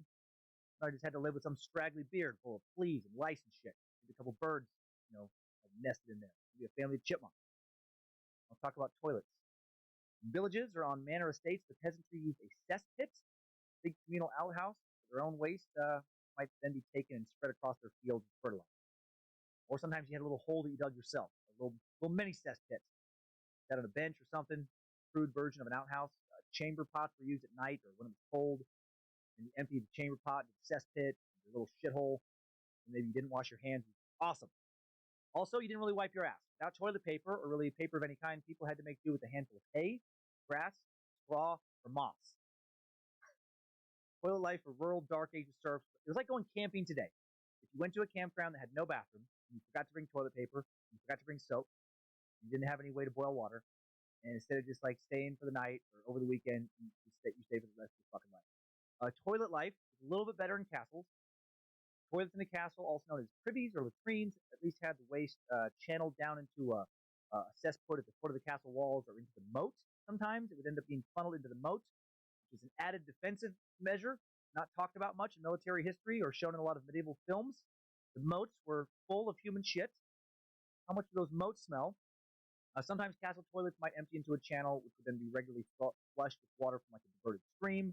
And that was as good as it got. That was like the best Dark Ages life right there, where you could have your shit funneled into a creek. That's when you knew you were living the Dark Ages highlight. You had plenty of moss, the finest moss to wipe your ass with. And you didn't have to smell your own shit every day. You maybe had less lice and fleas in your hair than the peasants living on the other side of your shit mother. That's when you were balling, baby. Now let's talk about how nasty the food was back then. Poor food preparation and storage was a common source of ailments. Epidemics of ergotism, known in medieval times as St. Anthony's fire, caused by eating rye that had been poisoned by fungi. Rotting. Expired. Symptoms included painful seizures and spasms, diarrhea, itching. Mental effects included mania, psychosis, headaches, nausea, vomiting, sometimes death. We don't know how common food poisoning was back then, but it may have been very common. So just a few years ago, it was thought that salmonella had only been around for about 125 years. Nope. It's been around for at least 800 years in Europe. People died all the time back then. They would just get ill and die, and no one would know if they'd been poisoned, if they got some kind of plague or some other pathogen, or maybe got severe food poisoning. So much disease back then. Skin diseases, particularly prevalent. All manner of skin afflictions were caused by poor diet, terrible hygiene habits, random pathogens, and parasites. It really paints quite the picture, doesn't it? That lovely maiden from movies like Braveheart, Robin Hood, Princess Bride must have been so rare. Probably didn't exist at all, like the actresses that played them now. No one back then looked anything like a young Robin Wright, Keira Knightley. No one had personal trainers or used expensive medical grade, dermatologist designed skincare regimens. No one was getting mani-pedis at the spa or seaweed face wraps, having their teeth straightened or whitened, or cleaned at all. No one was putting on sunblock to prevent. I'm back. Internet went bye bye. No. Heading to the salon, get their hair dyed, Stop get their No! eyebrows thinned out and We're defined, just or have listening about the Dark Ages and how wonderful it was. We're going on juice cleanses, or taking Pilates and yoga classes. They weren't putting on deodorant or powder in their balls. Maybe rubbing some bay leaves or some other type of herb on their hairy legs. Doesn't it sound nice? Doesn't it sound so nice? How bad it was. But that's why I'm living in a fantasy world, not a medieval. So were the men, not just the women. Prince Charming didn't look like Brad Pitt or Zac Efron. It's fantasy. Elba or whoever you men-loving suckers are thinking is hot. We should go back in time somehow, see what it really looks like. Just feel like compared to today, pretty fucking low. Okay, hygiene overview complete. I found that fascinating. Let's head back to the timeline. 570 CE, Muhammad, one of the most influential religious and political leaders in human history, born in Mecca. When he's 25, he marries and lives for the next 15 years as a merchant. Around 610, he claims to have had a vision of his cave in which he hears the voice of a majestic being, later identified as the angel Gabriel, say to him, "You are the messenger of God." This kicks off a lifetime of religious revelations where he and others, collect Quran, the foundational text of the Islamic faith. And a new religion is born, and it grows so fast. The followers will soon take over much of northern Africa, all of the Middle East, a good chunk of Europe. Today, it's the second largest religion in the world behind Christianity, with over 1.8 billion followers, roughly a quarter of the Earth's population. Dark Ages, burning witches that doesn't drown. And I mean, was elected pope, taking the name Gregory the First. I got that. It was. Dark Ages was pretty shitty for everybody, it seems. It wasn't just Christianity, it was everywhere. But there was also good places too. But it seems like since the fall of Rome, there was a lot of shit. Centralized bureaucratic controls are fragmenting, enabling local strongmen, aka warlords, to take control of various parts of Christendom. Pope Gregory has to make a choice. The church can either act as a check against the new rising military Christianity in that time, I can understand where people are like, oh yeah, this is Christianity, and it's like, Game of Thrones. You can either try to be a reformer, or you can go with the easier and much less deadly option of just pairing up with somebody strong. Well, Gregory decides to go with the first option. He establishes colleges of rectories, defensories, the staff sent to manage estates, protect peasants from exploitation by the nobles. Gregory's most important reform is making land inheritable. Like his concern for justice, this reform improves the lot of peasants, encourages them to remain in one locale to cultivate the land. Debatable if it really improves it, because they couldn't leave the land without the nobles' permission. Getting the people's favor meant more clout for the Catholic Church, more power, win for Gregory. At the same time, he also plays dirty with neighboring states like the Italian province of Ravenna, by claiming that he gets the right to appoint bishops in various states and controlling those bishops, effectively bringing the territories under papal control, more power. 622 CE, the Prophet Muhammad and his followers leave the city of Mecca after facing persecution and establish themselves in Medina. Medina, Muhammad builds a theocratic state, leads raids on trading caravans from Mecca, as God wants. Go raid caravans. Attempts by Meccan armies to defeat the Muslim forces fail, and several leading Meccans immigrate to Medina to become Muslims. Go with a strong hand. And random thought right here. We've talked about so many cult leaders on Time Suck. Basically, anyone who claims to have direct access to God's word, suddenly hear God talking to them. I've talked over and over about how you're supposed to run away from that person's statue. See Tony and Susan Alamo, David Koresh, David Berg, etc. But we give ancient people who did the exact same thing a pass. Right? See Muhammad, Jesus. Ever wonder if all the world's religions began when someone like Emmanuel David, Yahweh, then Yahweh claimed to speak on behalf of God? Sometimes I wonder about this. What if the main difference between a cult and a religion is just, how many people believe and how long it's been around? Also, even if either Muhammad or Jesus really did speak to God, since they came up with different belief systems, doesn't that mean that only one of them could have been right? Which means that at least one of them was a cult leader?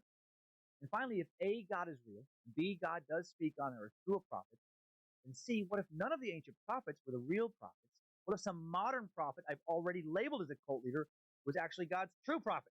What if Father Yod is the real deal? We all just fucking missed the boat, right? What if this is what we should have been paying attention to this entire time? There's gonna be some uplift, there's gonna be some down, but ain't nobody gonna stop my baby.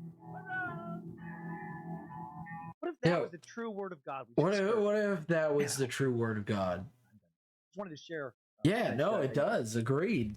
Back to the Dark Ages. 651 CE, the Islamic conquest of Persia is complete. Until now, it's pretty shitty. It's pretty shitty. Empire collapses, allowing the first Islamic caliphate, the Rashidun Caliphate, to take control of most of the territory, expanding Islam's reach. 711. 711 CE, Muslim forces invade and in 7 years conquer the Iberian Peninsula in Spain. After the first victory, the Muslims conquer most of Spain and Portugal with little difficulty, and in fact, with little opposition. By 720, Spain is Hi, everybody, just lurking. Thank you for being such an amazing person, Bound. With southern Spain, or also, Heathen, hope work is incredible, and hope it doesn't suck. You know, southern tip of Spain is over 6,000 kilometers, over 3,700 miles. Weep. Holy shit! Watch me this weep. Is comparable to if the Mormons, after getting basically kicked out of Missouri in 1838, then took over the entire western United States and formed their own powerful empire during the Great Depression of the 1930s. It happened that fast. From 717 to 718, the siege of Constantinople ransacks the capital city of the Byzantine Empire. 1-year siege by the Umayyad Caliphate. All right. I get what you're going with. I get what you're going. All right. 34 times. Yeah, a little bit of a shelf on the top. Yes, I like that. Yeah, look at that. Oh man, I wonder what the character's doing in the middle. 8th century. The Islamic Caliphate has no setbacks until they meet with Otto of Religion manager is just people want clout. They are ahead of their time. They all want to be ahead of their time. Otto had to get help to beat him. Yeah, give that rabbit some loving.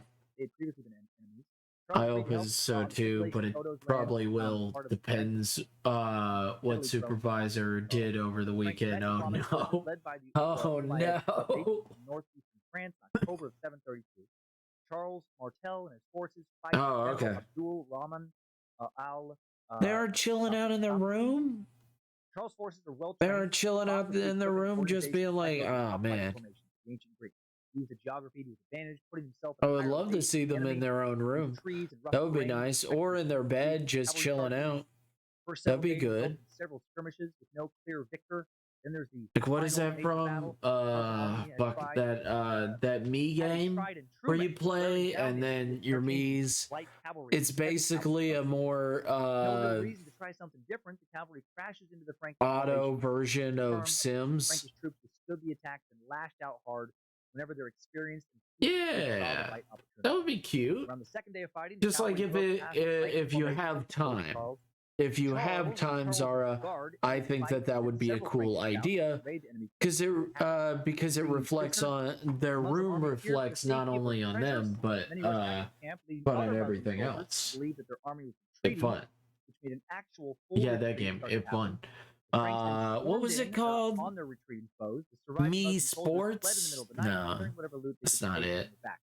Me Tops. Yeah, Me Tops. So not a Metopia. Oh. Further into Europe. Charles the Hammer. Charles in charge for crushing his enemies, and both he and Odo would be considered heroes of Christianity. By allying with various tribes and territories and bringing them under his authority, Charles formed the Frankish kingdom. The family line would go on to produce Charlemagne, the first Holy Roman Emperor. 793 CE, Viking raiders from Scandinavia attack a monastery at Lindisfarne. Lindisfarne, one of the places where civilized learning had weathered the darkest of the Middle Ages.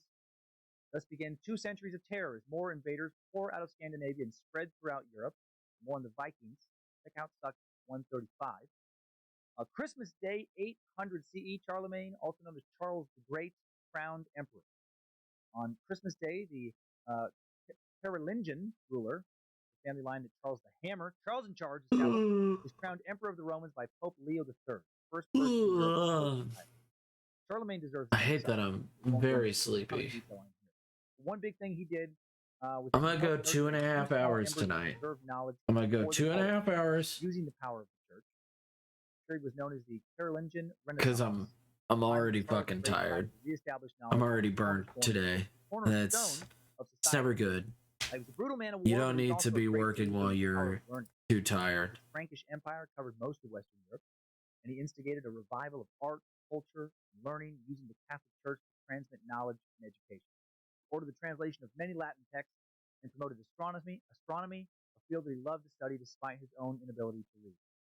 Sadly, this Renaissance did next to nothing to change the daily life of the average medieval peasant. New ideas were basically only studied and shared by the clergy and did not kind of trickle down from the church. A group of Vikings settles in northwestern France in 820 CE. They will become known as the Normans, fairly important group of people in Europe. August 843, the Treaty of Verdun ends a war between Charlemagne's grandsons for his empire. Upon the death of Charlemagne, there we his go. sole surviving son, Louis the Pious, inherited the entire Carolingian Empire. Louis had several sons, and though he wanted the empire to remain a cohesive whole, he divided and redivided the territory so that each could govern his own kingdom. After extensive fighting between Lothair, Louis the German, and Charles the Bald, the Treaty of Verdun agreed that Lothair was allowed to keep the title of emperor, but he no longer had any real authority over his brothers. I think we've talked about Charles the Bald before. What a terrible nickname. No one knows for sure how he got it.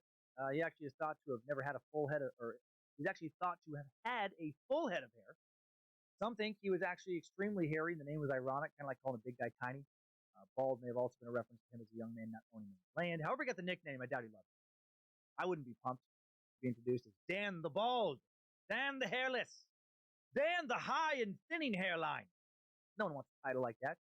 Stand and raise your goblets for your new king. Dan the High and Thinning and getting kind of wispy hairline. Hey, why'd you add wispy? I already didn't like it.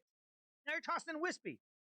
Charles the Bald's brother Lothair received the central portion of the empire, which included parts of present-day Belgium, much of the Netherlands, some of eastern France, western Germany, most of Switzerland, a substantial portion. Oh, good. My back's hurting.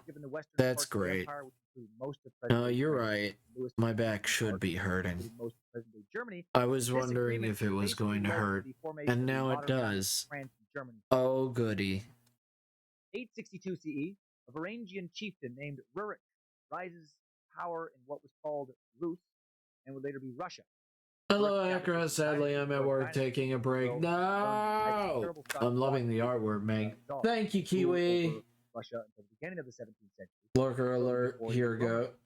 There you go. 886 CE, King Alfred the Great captures London. It's fine if everybody's a lurker. It's fine. All Anglo-Saxons. Look. 897. Not everybody has to be active all the time. I love you guys. At the Basilica San Giovanni Laterano in Rome. And it ushered in what even devout Catholics would call the most corrupt era of the papacy. Stephen VI had been pope for less than a year, and then he orders his predecessor, Pope Formosus, dug up, this guy's dead, and placed on trial for political reasons. You heard me.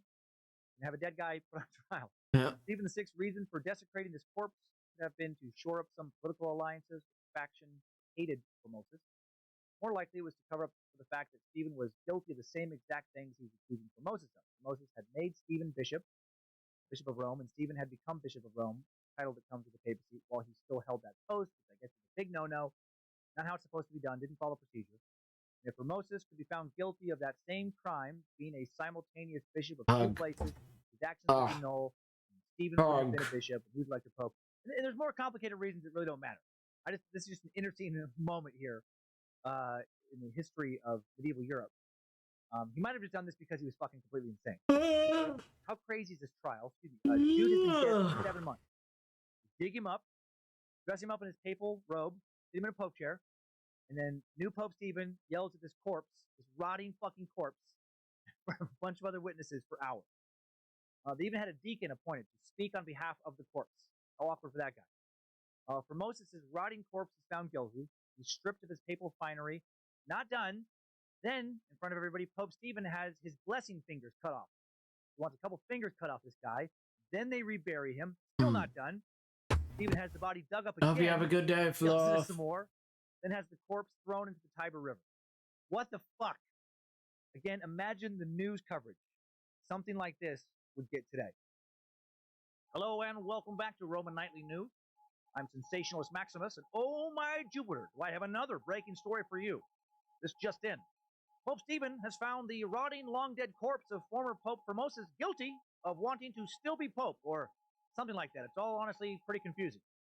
We just heard from our correspondent on the street, time-traveling Karen, that after screaming at the body for hours, Pope Stephen has apparently started cutting some of Formosus' fingers off.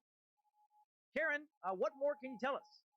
Is this guy serious, Maximus? Fucking what? He's cutting this dead guy's fingers off. He's supposed to be running the church? Not on my watch. That is not how you do church. I may have missed a few Bible studies, but I know that Jesus didn't say shit about cutting dead people's fingers off.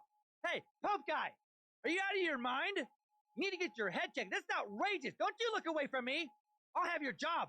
I'll steal your ass off until I'm Pope. I'll own this whole damn town. Hey, ow, that hurt. Get your hand off me. Looks like some soldiers are carrying Karen away now. This can't be good. Be sure to check back in later on the Roman Nightly News developing story. More news every hour on the hour. So, weird story. 9/11 CE, an agreement between King Charles III, also called Charles the Simple, not a great nickname again, but maybe better than Charles the Bald, and the Viking leader Rollo establishes the Duchy of Normandy as a defense against other Norse raiders. This area had been suffering from Viking raids since 20, almost. But I have to do it. Okay, good. I'm sorry, I have to do it. Oh, okay. Robert's story then embellished by later Christian writers who hold him up as a role model, a savage fighter. Next art stream will be your sketch at the beginning. Not a problem. 919. Not a problem, Acro. So you want your character to be... did not happen in Europe. Happened in Asia. It was used. You want your character to be in a cool pose? In the states of Wu Yu, probably not saying that right. Not find a pronunciation. Managed to destroy 400 enemy ships, then capture 7,000 prisoners with their gunpowder-fueled flamethrowers. And that's 4 enemies in that battle. Seeing that for the first time, having no idea it existed. They also had the flamethrowers decorated with silver, so if the enemy captured them, they would take the silver and leave the petrol and fire-starting apparatuses. Gunpowder would not reach Europe until the 13th century, 3 centuries later. 955 CE, the German king Otto I defeats a tribe of nomadic invaders called the Magyars. Magyars later became Christianized and founded the nation of Hungary. Otto, thenceforth, was known as Otto the Great. A few years later, 962, Otto the Great crowned emperor in Rome, reviving Charlemagne's title. From this point on, most German kings will be crowned ruler of the Holy Roman Empire. 979 CE, the Song dynasty unites China. This new dynasty would last for over 300 years until 1279. With a prosperous economy and culture that valued literature, art, and scholarship, the period was considered another period of golden age after the Tang dynasty ended in 907. As for the development of science and culture, tremendous achievements were made during this period. Full body muscle menacing pose. Okay. Gotcha. 2 of China's 4 great inventions, gotcha. The compass, both invented. You got it. Gunpowder is accelerating. Things are going great over in China. Kind of. For the average person, life is shit in China too. Chinese farmers had tough and difficult lives, just like European, peasants. Most were serfs who lived in small villages, just like their European counterparts. They worked day and night. Like the Europeans, they didn't own the land that they worked on.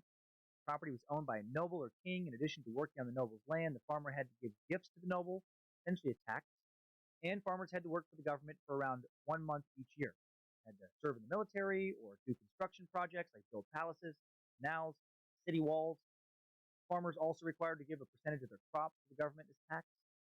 So despite some cool tech advancements, despite more urban living going on in China than in Europe during the Dark Ages, the life for the average meat sack over in China is really not any better than life for the average meat sack in Europe. 987 CE, Russia converts to Greek Orthodox Christianity, gradually begins adopting Byzantine culture after Vladimir the Great marries Anne, sister of Emperor Basil the second. Basil the second. I do love that name. Whatever. It's a spicy herb. I don't know what it is. Also, I don't know if I can watch. Okay. Westward to North America. That's fair. For the next 2 decades, conducted a number of raids on the coast. Basil. Just his name is Basil. By the way, I can't find mobile version. No! Emperor Basil is furious that the Bulgarians have killed his favorite general. He also doesn't want to have to fight them again anytime soon. Twitch? He does something very, very medieval. He has 8,000 prisoners, and he orders that 99 Kofi? out of each 100 men be completely blinded. Yeah, my regular Eyes gouged prices. out. And then he allows every 100th man to Let's keep one see. eye, so that dude can lead 99 other dudes back to Bulgaria. 8,000 dudes, so 7,920 are now completely blind, both eyes gouged out. 80 of them still have one eye. And these fucking motley crew of vowed soldiers march back to Bulgaria. And according to legend, their leader, Emperor Samuel, so my sketch is $15, headshot 25, and a full body is 70. What happened to all those blind soldiers? So, no idea. What happened after they got back home? Nothing good, I'm assuming. Just another example of what a terrible time it was to be alive. 1025 CE, Avicenna, also known as Abu Ali Sina, writes the Canon of Medicine. The Persian scholar completes an encyclopedia of medicine, the only standard work on the topic until the 18th century. For many centuries, the Canon of Medicine organized into 5 books. Book 1 covers the basic principles of medicine. Book 2 lists approximately 800 individual drugs of vegetable and mineral origin. Book 3 discusses the diseases of individual organs. Book 4 discusses medical conditions that affect the entire body, fevers, poisons, and Book 5 lists some 650 medicinal compounds, as well as their uses and effects. And today, this book is, mostly useless. But at the time, it was a little bit better than what other people were doing. So while Persian scholars are inventing modern medicine, what kind of medical care were Europeans looking forward to? This is going to be fun to explore, mostly because it's not happening to us right now. In the Middle Ages, the practice of medicine was fucking barbaric. It was still rooted in the Greek tradition. People thought the body was made up of 4 humors: yellow bile, phlegm, black bile, and blood. That's what makes up a human. You get your yellow bile, you get your black bile, you get your phlegm, and blood. That's pretty much it. These humors were controlled by 4 elements of fire, water, earth, and air. Yep. Medieval doctors believed that the human body and the planets were made up of the same elements. They believed that the moon had the greatest influence on fluids on Earth, and it was the moon that had the ability to affect positively or negatively the 4 elements of the body. Where the moon and the planets were, a knowledge of this was considered important in making a diagnosis and deciding on the course of treatment, right? Might be the flu. Oh, wait a minute. Look at the moon. Nope. Probably plague. We thought it was flu, but if you look at the moon, fucking plague time. Physicians needed to know when to treat a patient, when not to, and the position of the planets determined. They didn't fucking know anything about how science works. They thought that an imbalance of humors caused disease. The body could be purged of excess by bleeding, cupping, leeching, that kind of stuff. Urine inspection was the most common method of diagnosis of disease. Now look at the piss, figure out how sick somebody is. The urine flask was the symbol of the medieval doctor. And I think we covered all or most of this in the Black Death episode. But it's fun to look at it again. The shit is just so crazy. They had no idea how the body of disease works. By the 9th century, medical schools were starting to spring up, but they didn't learn, much of anything that was useful. People studied these places. Physicians trained at these universities were also just a luxury only for the rich. Most peasants, if they got sick or hurt, ended up being treated by somebody. That somebody was usually a monk, one of those life-hating poor bastards we talked about earlier. And the monks would administer medicine made from herbs, spices, and resin. They take a peek at the piss, toss a couple leeches on a patient, that kind of shit. Get yelled at by their drill sergeant. Get your piss flask, grab your herbs, and go doctor, you worthless monk maggot motherfucker! Did you just smile at me, you friar tuck sack of monk shit? Did I just see joy on your face, private monk? I will beat you to death. I will send you to hell myself. Good Lord, I wish baby Jesus was here to uppercut your ass up into your head so everyone else could see the shit for brains I have to look at every day. Now, that was going on. The oldest surviving English herbal manuscript is the Bald's Leech Book. Bald reference. In about 900, the full one, 70. Yeah. The book shows how common it was to smoke. I am a little bit sleepy, but I've got an hour left, and then I will go to bed because I do feel very tired. One cure for a headache. I will take the head of someone with a I will take the consideration because I am actually tired. I am feeling kind of tired. One cure for a horse in pain was to have the word, which is more than I usually feel during the nights. Handle of a dagger. Also, the author of this insane book mentions that the pain that the horse is feeling probably caused. Depends. Maybe I'll stay up, but I don't know. I'm not feeling. I'm not feeling at my best right now. I know they couldn't help it. Not their fault, but still, Just these people back. Doctor, my head still aches. What must I do? Of course your head still aches, you fool. You wrap your crosswort in a pink kerchief. I said red. I was very clear. Can I pay 35 for 2 months? Your headed crosswort with a pink kerchief is known to cause paralysis. Yeah. I mean, I'm not yes. surprised your horse is sick as well. Yes, you can. You misspelled bless. You most definitely Two S's, can. you fool. You're lucky the devil doesn't You rape your just son. won't get it. Everyone with half a brain in their head knows that carving bless into one's dagger Till you is the final quickest pay. way to get your son's demon raped if you only spell it with one S. You won't get it. Also I will still work on it beforehand, but I won't. But you won't get it till. Do apologize. It's just how. That's just how it is. Wounds. Mint doesn't actually help with venom. It does have anti-inflammatory properties, reduce itchiness. I guess kind of, but it doesn't stop the venom. Myrrh was used as an antiseptic on wounds as well, and also act as an anti-inflammatory. Back in the Dark Ages, no real experimentation was done to test the efficacy of particular herb treatments or ailments. You know, patient just got better, happened to get better after some random treatment. They're like, well, that worked. Let's just keep doing that. Also, even crazier, many Dark Ages herbalists believed that herbs that resembled various parts of the body, just visually, could be used to treat ailments for that part of the body. For example, the spotted leaves of lungwort, used to treat tuberculosis, was used because it just kind of looks like lungs of someone with tuberculosis. Now, this has no medical validity. Of course, it's just like superstition. There's no scientific evidence whatsoever that plant shapes and colors line up with parts of the body. But you stream it? Yes.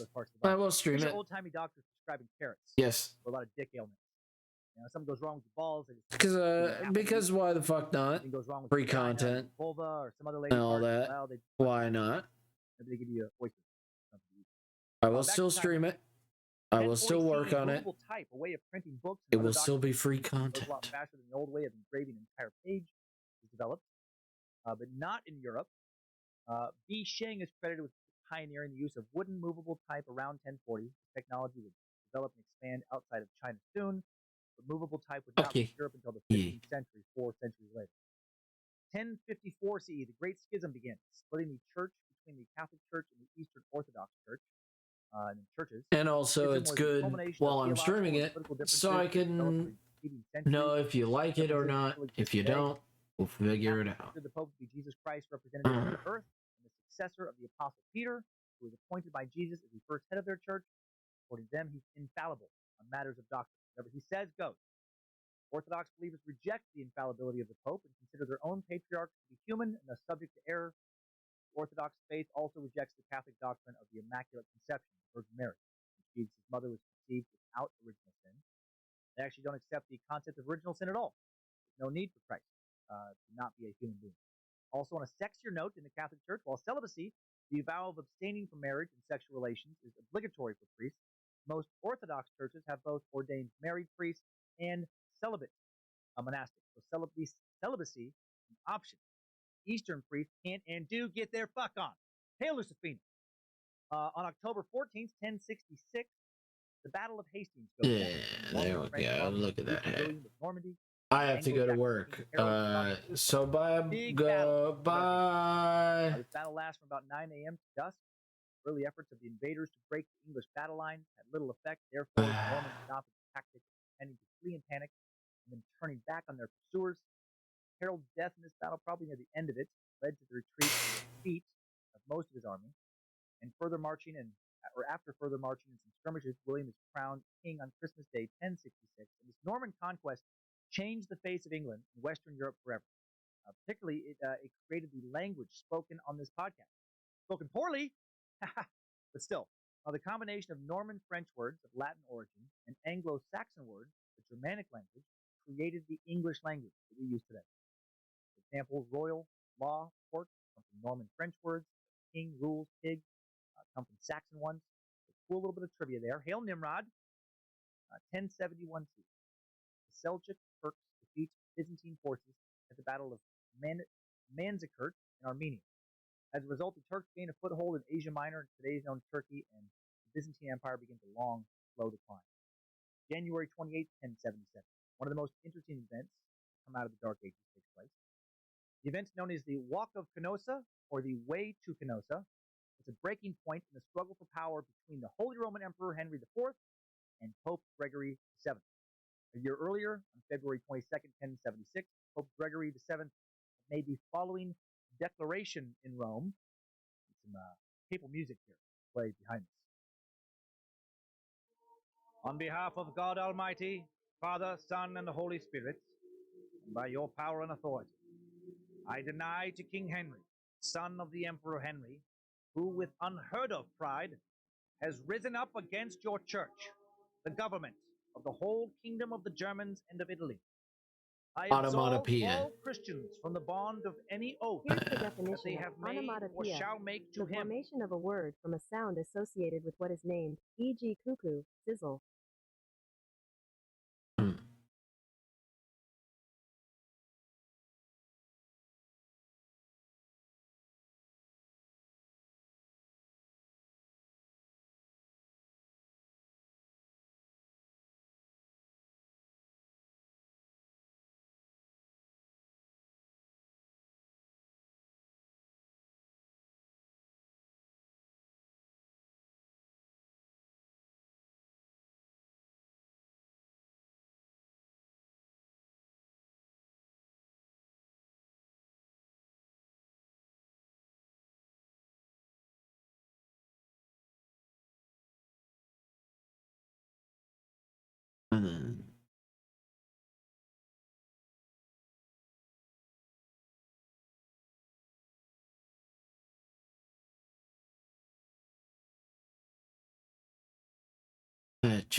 And I forbid anyone to serve him as king. For it is fitting that, because he has striven to diminish the honor of your church, he himself shall forfeit the honor he seems to possess. Finally, because he has disdained to show the obedience of a true Christian, and has not returned to the God whom he forsook by communing with excommunicated men, by, as you are my witness, disdaining my advice, which I sent him for his salvation, and by attempting to rend your church and separating himself from it, by your authority, I bind him with excommunication. Fuck that motherfucker, Pope, out. He said most of that. Everything except maybe those last two words. So, I mean, strong words, though. This excommunication was the last straw in a vicious smear campaign between these two rulers. This is the Pope, letting him know, like, I run shit. I'm in charge. If you don't fucking bend your knee to me, I'll fucking toss you out of Europe. He's trying to do. Emperor Henry had accused Pope Gregory of practicing necromancy, hiring assassins, even destroying the Eucharist. There's been a lot building up to this. My favorite accusation there is necromancy. I don't hear about a lot of world leaders accusing people of doing necromancy. Pope Gregory responds to his necromancer accusations by excommunicating Henry's supporters and threatening to excommunicate him as well. Henry's supporters do not like this. Emperor Henry claims that Gregory has never been elected properly. Then Gregory replies by then excommunicating Henry in that speech I just read. Bold move for a pope to say that he could deprive an emperor of his right to rule. On January 25th, 1077, with the blizzard raging, Henry arrives at the gates of the Italian castle of Canossa to beg for forgiveness. After this, here is Gregory's own account, written just weeks after, of how that went down. Let me get going that church music again for some ambiance. Finally, he came in person to Canossa, where we were staying, bringing with him only a small retinue and manifesting no hostile intentions. Once arrived, he presented himself with the horses. Henry was so angry that he didn't touch his food. Spent the entire evening digging his fingernails into a wooden table, so he's not happy. Happened to beg for forgiveness. With a final blessing from Gregory, Henry departs Canossa, heads back to his supporters. Medieval chroniclers have argued that Henry only did this to appease his nobles, keep stability in his empire.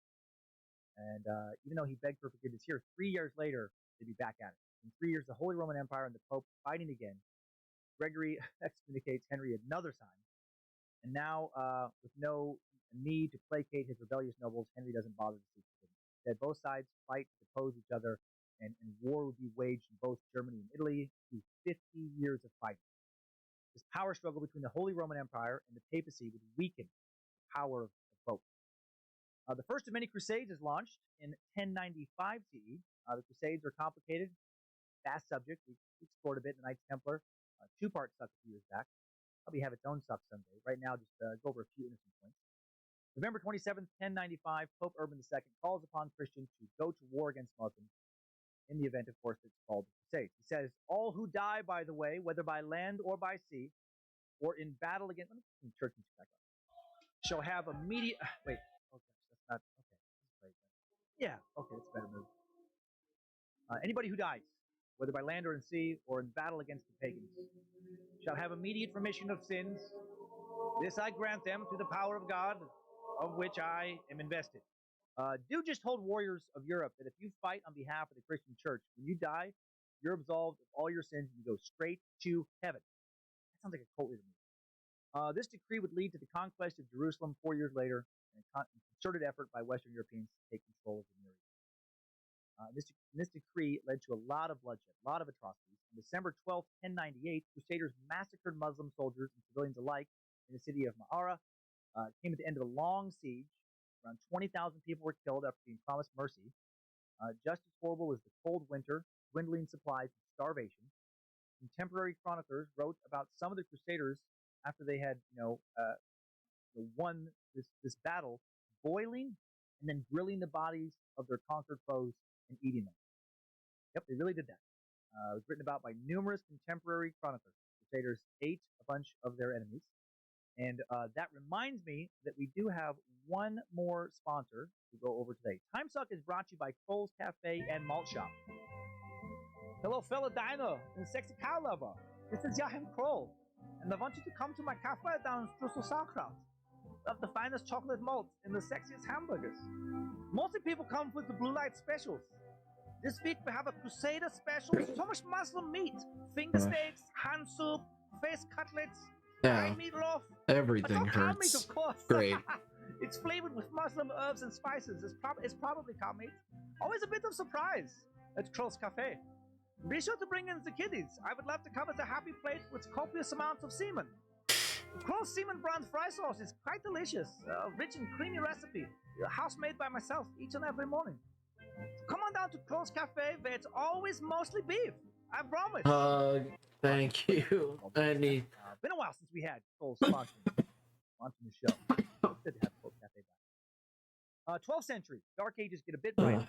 Much of the knowledge of ancient Greece had been unknown to Western Europe for many centuries. Now Latin translations of Greek and Arabic texts begin to be imported into Europe.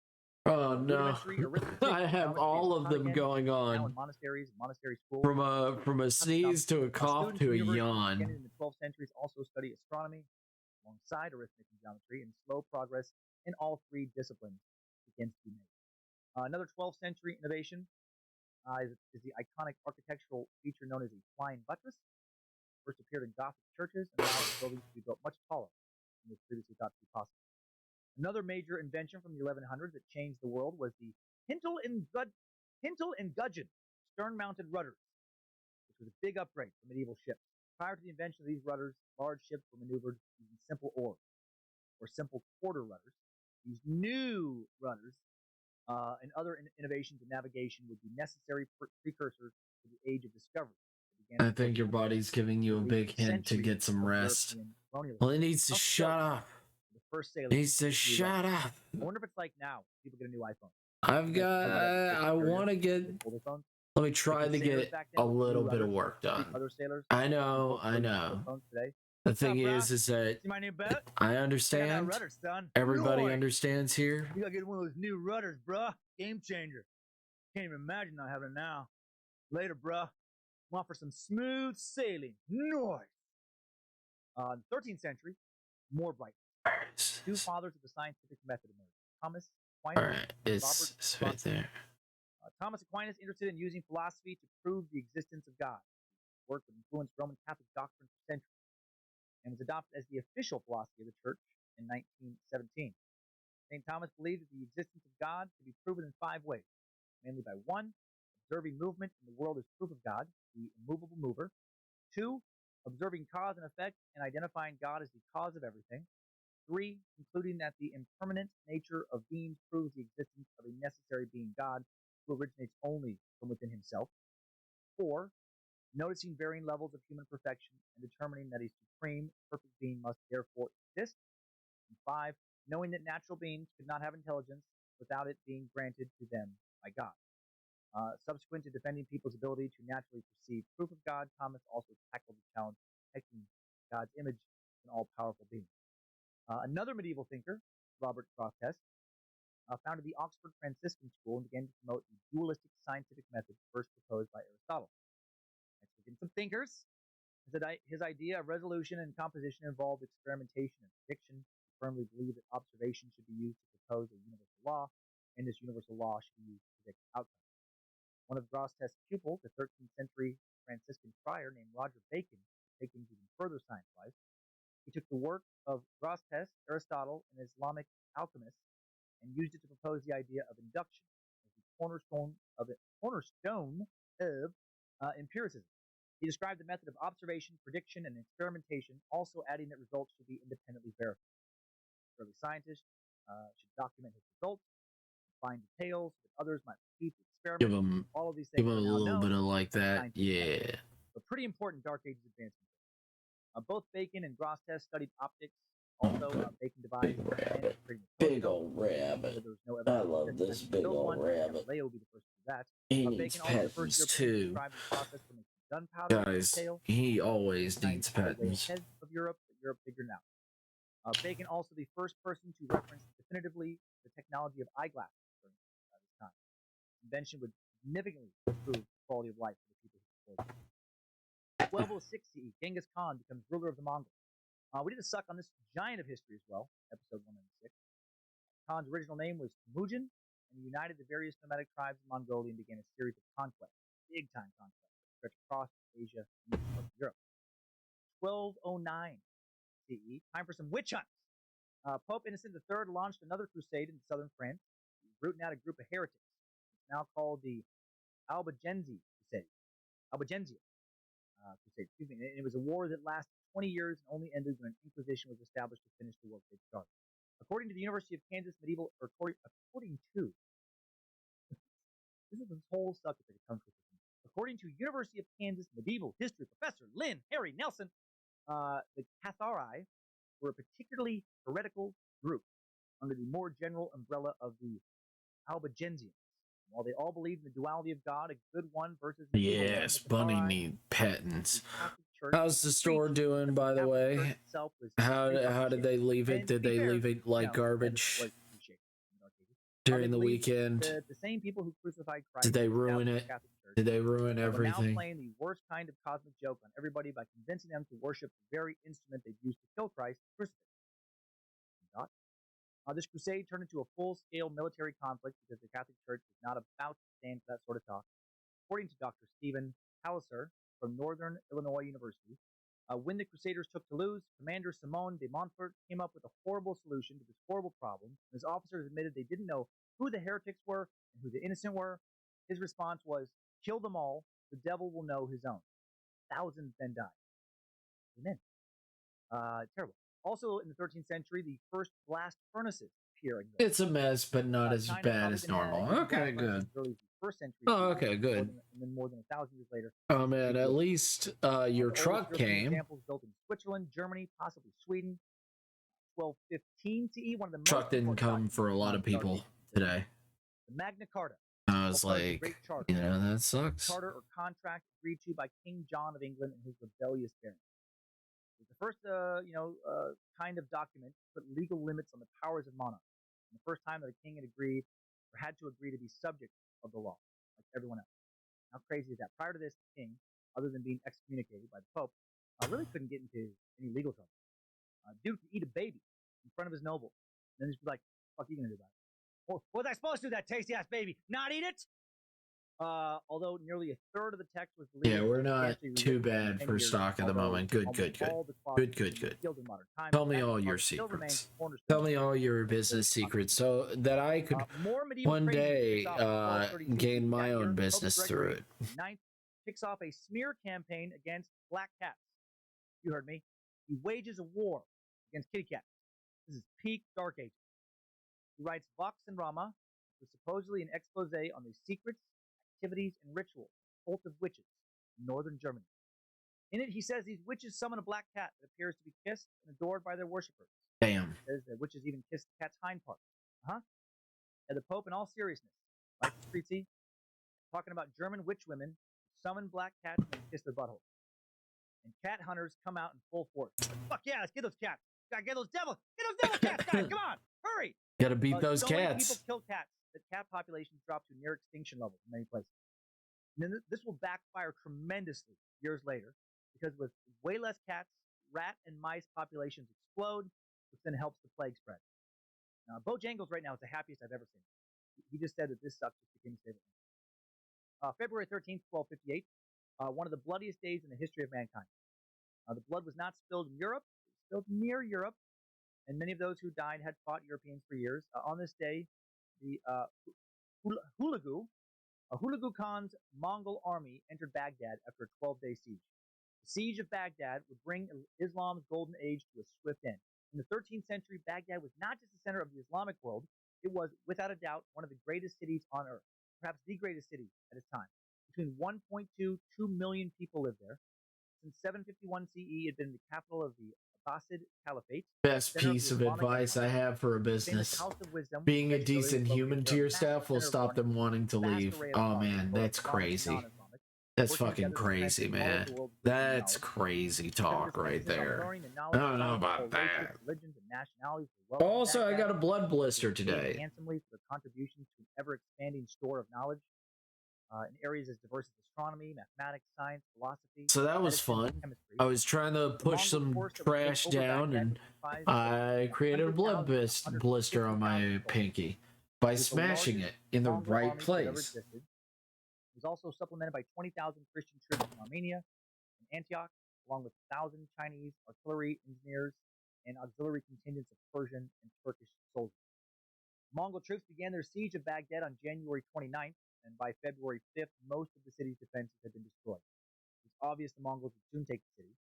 After the city officially surrendered on February 10th, the Mongol troops entered the city 3 days later, and those they don't then kill are taken as slaves. Palaces, mosques, churches, hospitals, and the city's 36 public libraries are smashed to pieces and burned to the ground. 36 libraries, fucking Mongols. Okay. House of Wisdom. To just leave it alone. The answer that Google has told me, to leave it alone. Completely destroyed. The house's collection of books, perhaps the largest collection of the books in the world at that time. It's all right. Maybe the largest okay day. ever in the world until that time. Destroyed. It's okay day. Apart, thrown into the Tigris River, which was said to have run black. It was nice okay work, you day. dumb fucks. Way to destroy priceless and irreplaceable document. Another story to cover for our fake news team. Hello and welcome back to Roman Nightly News. I'm Sensationalist Maximus, and oh my Jupiter, do I have yet another breaking story for you. This just in. The Mongols have sacked Baghdad, and we're hearing that they have destroyed their books. All of them. More on this developing story from our somehow still alive correspondent on the street, time-traveling Karen. Karen, what can you tell us? Fucking what, Maximus? These assholes are dumping books into the river. I swear to God. Like all of them. Not okay. Hey, you. Guy with blood on him and sack full of ears.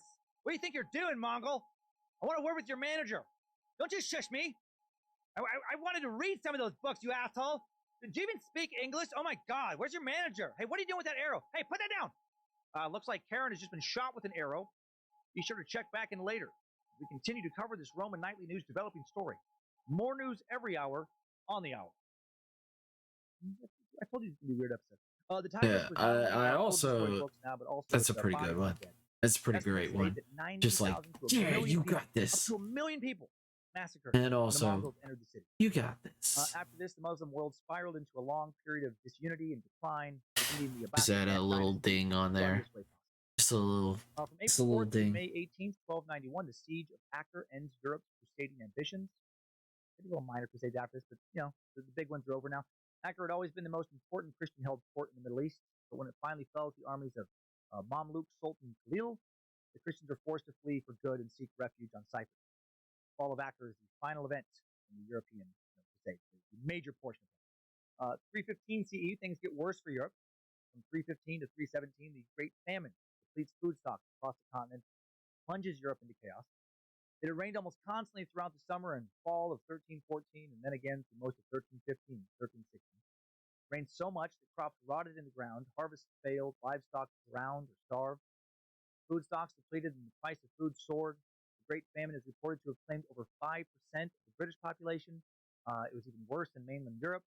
The shortage of crops pushed up prices of everyday necessities like vegetables, wheat, barley, oats, Genesis, ant farms, lava lamps, salt, that kind of stuff. Salt, the only way at that time to cure and preserve meat, was difficult to obtain because it was harder to extract through evaporation and wet weather. Love They got lamps. a lot more expensive. Prices on ant farms, lava lamps, and Segas didn't actually rise.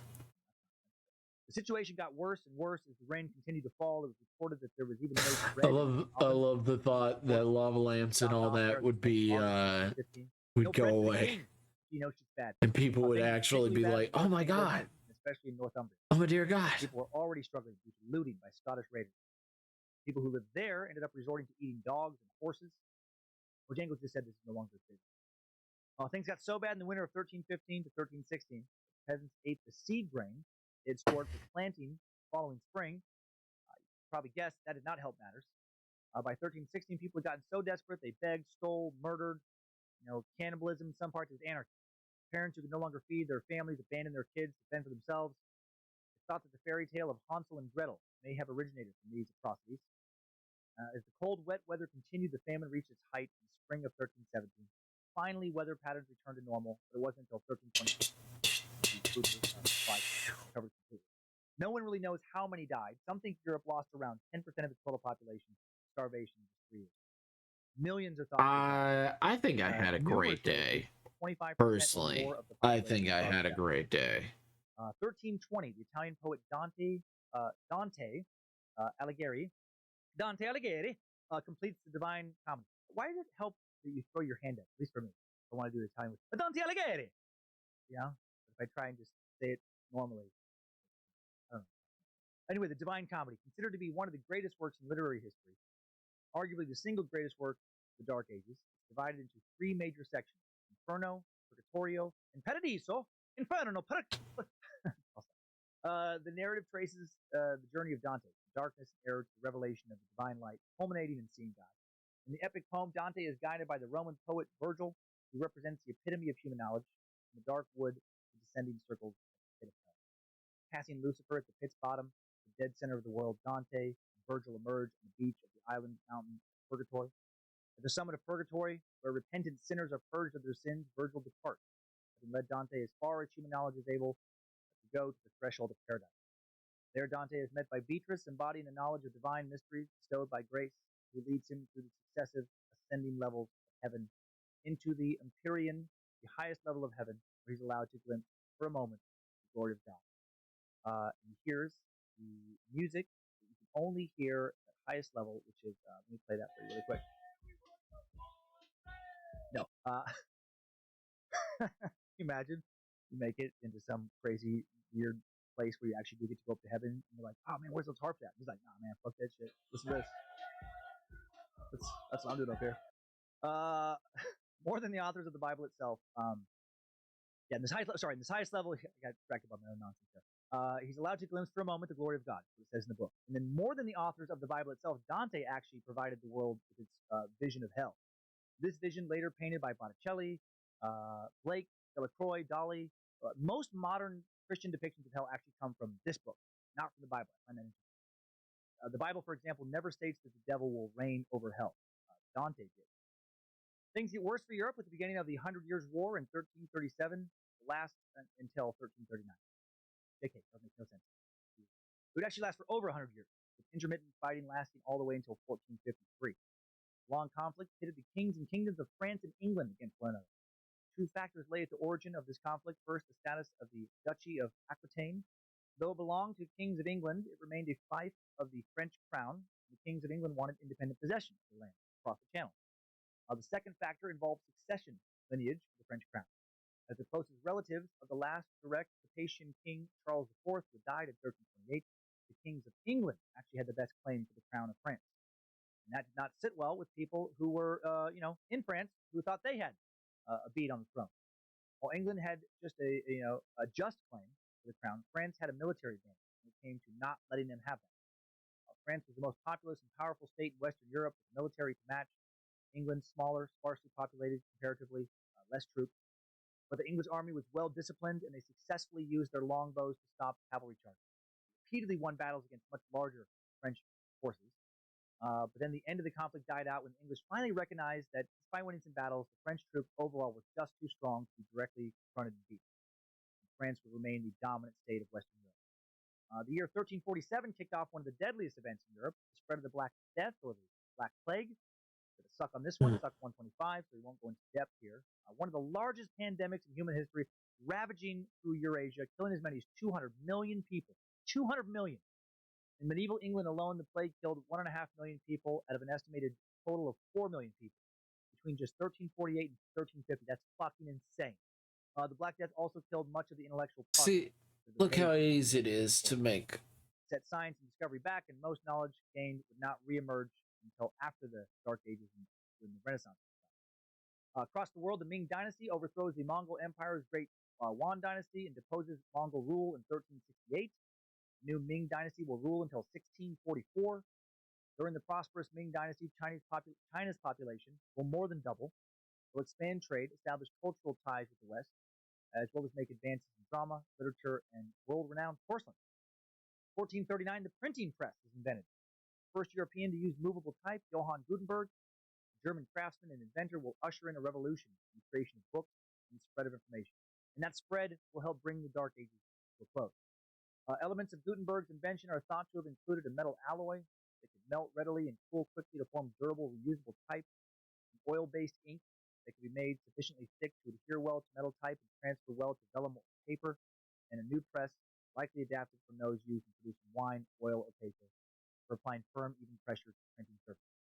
This new way of printing books can be made quickly and cheaper than they were before, much more quickly and cheaper.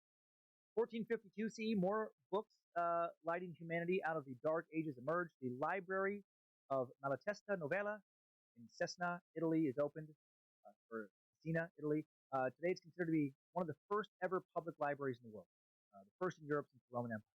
The building was owned by the city commune and allowed for readers to freely make use of its collection. A team of librarians organized a 2-decade-long effort to transcribe books they found elsewhere in Europe and return to Cesena with their contents. 6 or 7 Nordic writers were charged with copying the books in Gothic or semi-Gothic script. Others tasked to illustrate and bind them. The library holdings totaling 343 manuscripts include legal, medical, scientific, literary, theological, and philosophical works, as well as 14 Greek codices and 7 Hebrew ones. A good step to get out of the Dark Ages. May 29th, 1453, Constantinople falls to the Ottoman Empire. The dwindling Byzantine Empire comes to an end when the Ottomans breach Constantinople's ancient walls. After besieging the city for 55 days, the Ottoman Turks extend their control over virtually all of the Balkans now, and most of Anatolia, and had already conquered several Byzantine cities west of Constantinople in the second half. Time to properly work now. Have a great rest of the stream, and hope you feel better. An Ottoman fleet of warships I'll try. hammer the city's walls. No promises, but I'll try. Constantinople secure, or win most of it is secure. With your wonderful support, I know I can.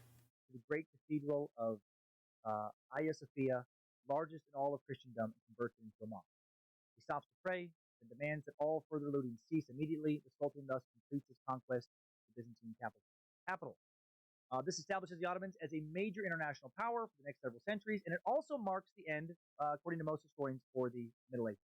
And that will take us out of today's information-laden Time Suck Time. Good job, soldier. You've made it back. Barely. Have a good day at work, though. Have an amazing one. I'll miss you. I know, but might feel a little bit clunky at times, but I assure you, actually, Zach worked more than usual by far on that one. The script keeper, Sophie worked more than usual, and I also worked more than usual. Try and get information you put in suck. So much you can pick. Did we miss a lot of big Dark Ages events? For sure. Did we really miss out on a lot of cool shit that happened around the world during the Middle Ages? Again, you could dedicate an entire podcast to run for years. The Dark Ages only really happened in Europe and around Europe, and mostly, in Western Europe. In Western Europe, the collapse of Rome led to huge socio-economic upheaval, barbarian raids, and the return of a rural culture. Europe became dark due to the loss of Rome's classical knowledge and lack of mobility under medieval feudalism. It meant that life for the average person was more brutal, taxing, That's a and good. repressive than it had been That's before. also You know, something dangerous I and didn't dirtier. look up. However, the entire What medieval would be period a did not completely good backwards. Medieval comic society did see some important scientific developments, including text? the very You important know what I development mean? of the scientific method itself. The Middle Ages also saw the growth of Europe's first universities. At the end of the tunnel of the Dark Ages was the light of the Renaissance and the Enlightenment, a reborn respect for non-theological learning that would usher us into the modern era. Following the Middle Ages and lasting until the 17th century, the Renaissance promoted a rediscovery of classical philosophy, literature, and art. Enlightenment thinkers in Britain, I'll France, have to and look elsewhere at sprouted what other assumed artists are traditional using. authority like most of those living in the Dark I'll Ages have to look up at could not what other without artists are using their and lives. just put They embraced notions of see what I humanity can to do improve for disaster that things. and do The that for Enlightenment later. numerous books, Worry about that essays, look for inventions, later. scientific discoveries, laws, revolutions. Yeah. Europe became more secular. Thanks to the Protestant Reformation, the Oh power of the yeah. papacy was greatly diminished. More voices could speak out against the church and not lose their heads. Science could be pursued Oh without yeah. leading to being burned Oh, alive, being a heretic. this looks like a Now, real because we stepped out of the comic. dark and into the This light, is with more light, crazy we have the that it ability to do looks like stuff a like real make comic. or listen It's to a highly so irreverent crazy podcast like this. that for years Wipe our I've ass been with toilet pushing paper, for a or real use Bing comic. instead of Moss. It's And Lube finally instead of happening. little It's shithole. crazy. We can wash our hands when we're done. You know, we don't have to worry about elves fucking with our horses anymore. We can take hot showers with soap every day if we want, or baths, or both. You Yeah. can take 3 baths, you can take 4 hot showers if you want. I like it. I'm in favor of no longer living in the Dark Ages. Hail Nimrod. Oh yeah, Hail fuck the Dark August. Ages. Time now for today's top It 5. wasn't good for any fucking. It wasn't good for anybody. It was horrible. Number 1, the Dark Ages began with the fall of the Western Roman Empire in 476 CE, and it lasted roughly until the rest of Rome fell with the Ottoman takeover of Constantinople in 1450. And between those years, a lot of serfs led a lot of really shitty lives. Number 2, in 897 CE, a pope put the previous pope on trial when the dude had already been dead for 7 months. That actually happened. Number 3, the Chinese were way ahead of Europeans during the Dark Ages in nearly every way. In things like paper currency, gunpowder, the printing press, they were hundreds of years ahead. Gotta suck on ancient China one of these days. Number 4, we can thank the Arabic scholars and philosophers for saving the works of the Greek thinkers like Plato, Socrates, Aristotle. While the Catholic Church initially sought to destroy these important pieces of human thought, the Arabs protected them and once again brought them to Western Europe. Number 5, something new. Talk about torture. Torture was commonplace, a form of punishment throughout Europe in the Middle Ages and Dark Ages. It was mostly used to either extract or force victims into confessing to a crime by either church or secular authorities, regardless of whether or not someone was actually guilty or innocent of the crime. And of course, if enemy soldiers got a hold of you, they might torture you as well. During our Stuck on the Spanish Inquisition, April of 2018, we covered some of the more horrific torture techniques used at the end of the Middle Ages. We discussed starvation, foot roasting, the rack, the knee splitter, Jupiter's twist, Spanish donkey, Newton's orbs, the Judas cradle, more. And some of those things we discussed were actually real things. What else did medieval sadists use? Street peasants, like modern serial killers treat their victims today. Here are 3 of the worst medieval torture devices we did not previously cover.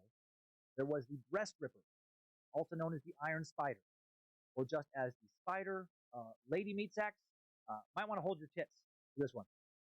These devices were used on women who were accused of adultery, self-abortion, heresy, blasphemy, or accused of being witches, also used for interrogations. These devices, often heated during torture for extra fun, contain 4 claws, almost like a giant tong, with like 4 claws, little 2 claws on each side of the tong. And it was used to slowly and painfully, literally rip off someone's breast. The instrument would be latched onto a single breast of the woman being tortured. She somehow didn't die from having her breast just violently ripped off. She'd be, pretty disfigured for the rest of her life. There was a variation of this device known as the iron spider. It would have been attached to the wall, and the woman's breast would have been fixed onto the claws of the tool, and the victim then pulled from the wall, kind of just a reverse, tearing off her breast that way. Another variant of this included spiked bars affixed slightly away from the wall that grabbed both breasts. The victim would then be pulled along the bars until both of her breasts were ripped off. So, fucking horrific. Actually happened to people. Next up, the pair of anguish. I want to say this one might be worse. I don't know how you get worse than that last one, but it might be. This heinous contraption, also called the choke pear, for reasons we're going to get into in a moment.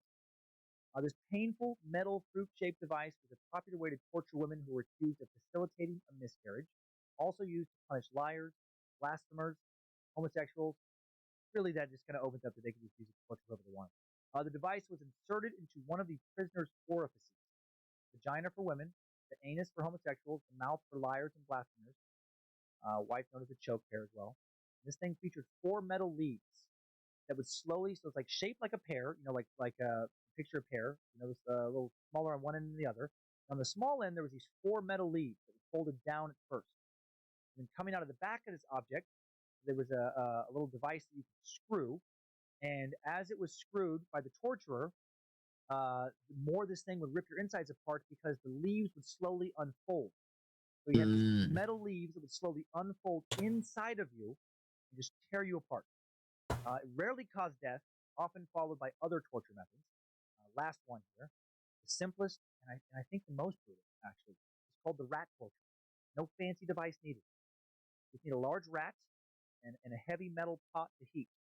A prisoner would be completely restrained, tied to the ground or some other horizontal surface for this to work. Maybe on a table. You have to lay face up. A rat would then be placed on the victim's stomach, covered by a metallic container, some big metal pot that would be gradually heated, hotter and hotter. And the hotter this container got, the more frantically the rat would try to look for a way out, which inevitably would mean that it would try and just fucking burrow its way through the victim's body. It would dig into the body, and it apparently could take hours to die this way. Painful, gruesome death as the rat clawed its way into your intestines and other organs. Yee! These are the things people did to literally get medieval on people's asses back then. So you're welcome for those visuals. So none of you will have nightmares. Thank God we have some great time sucker updates today. Do a little palate cleanse. We don't have to end the episode on that terror. Time suck. Top 5 takeaways. The Dark Ages has been sucked. Big episode this week. Hope you enjoyed it. Thank you to the Bad Magic Productions team for all the help in making Time Suck every week. Tina Bad Magic, Lindsay Cummins, Reverend Dr. Joe Paisley, the Script Keeper, Zach Flannery, Sophie, Fact Source with Evan, Elixir, Logan the Art Warlock. That's the Dark Ages.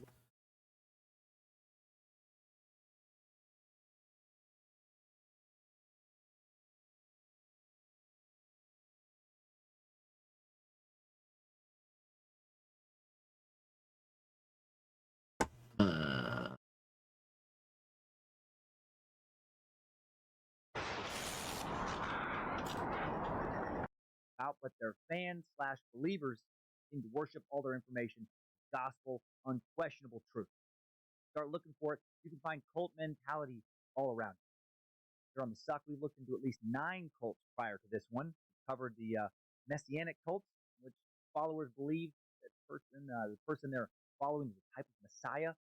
David Koresh's branch Davidians, Yahweh Ben Yahweh's Nation of Yahweh, Tony and Susan Alamo, even the tiny and incredibly strange Children of Thunder. Covered a UFO-related cult, Marshall Applewhite, Kevin Gates. Cult that became a doomsday cult. We've looked into a few new agey sex cults like the Children of God, the Source family. Covered complicated, continually transforming, and convoluted belief-having doomsday cults like the Order of the Solar Temple and Jim Jones and the People Temple. And we touched on others. And there are so many we have yet to talk about. There are active cults all over the world, many of them doing a lot of super weird shit right now. Some we know about, undoubtedly many others we don't know about that we'll find out about later, sometimes tragically. The world has always had at least a handful of people who actually believe they have, or at least who claim to believe they have, all of the important answers, right? They know who God is for sure. Look into their wide and crazy eyes and get a feel for how confident they are. Who is God? Usually they are. Or they will reveal that they are very soon. Rare for the cult leader to open up, announcing their God. Rare for them to kick things off with that. They tend to like to start by saying they have God's ear. For the moment, at the very least, they have the inside track to reaching God. They and they alone are God's maybe right-hand man.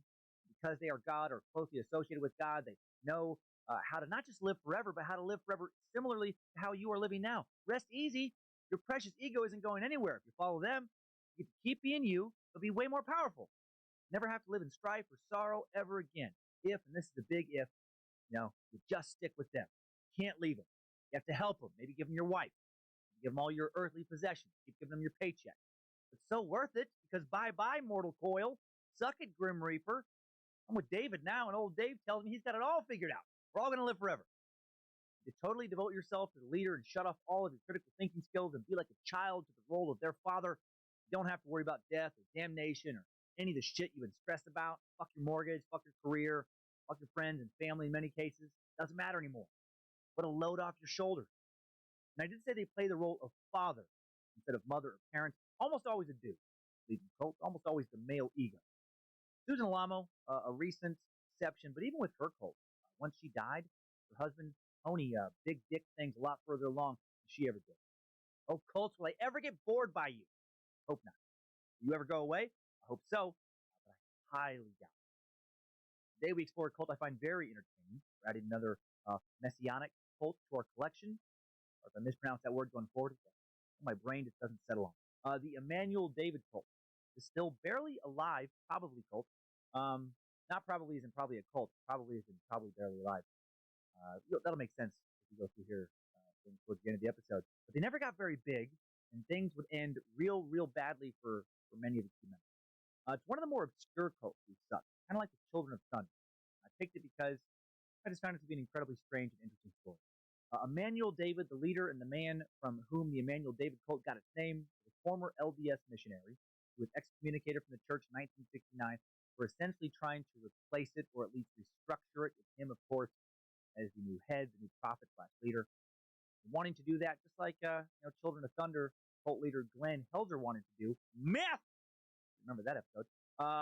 They got Emmanuel kicked out of the LDS church, which makes sense.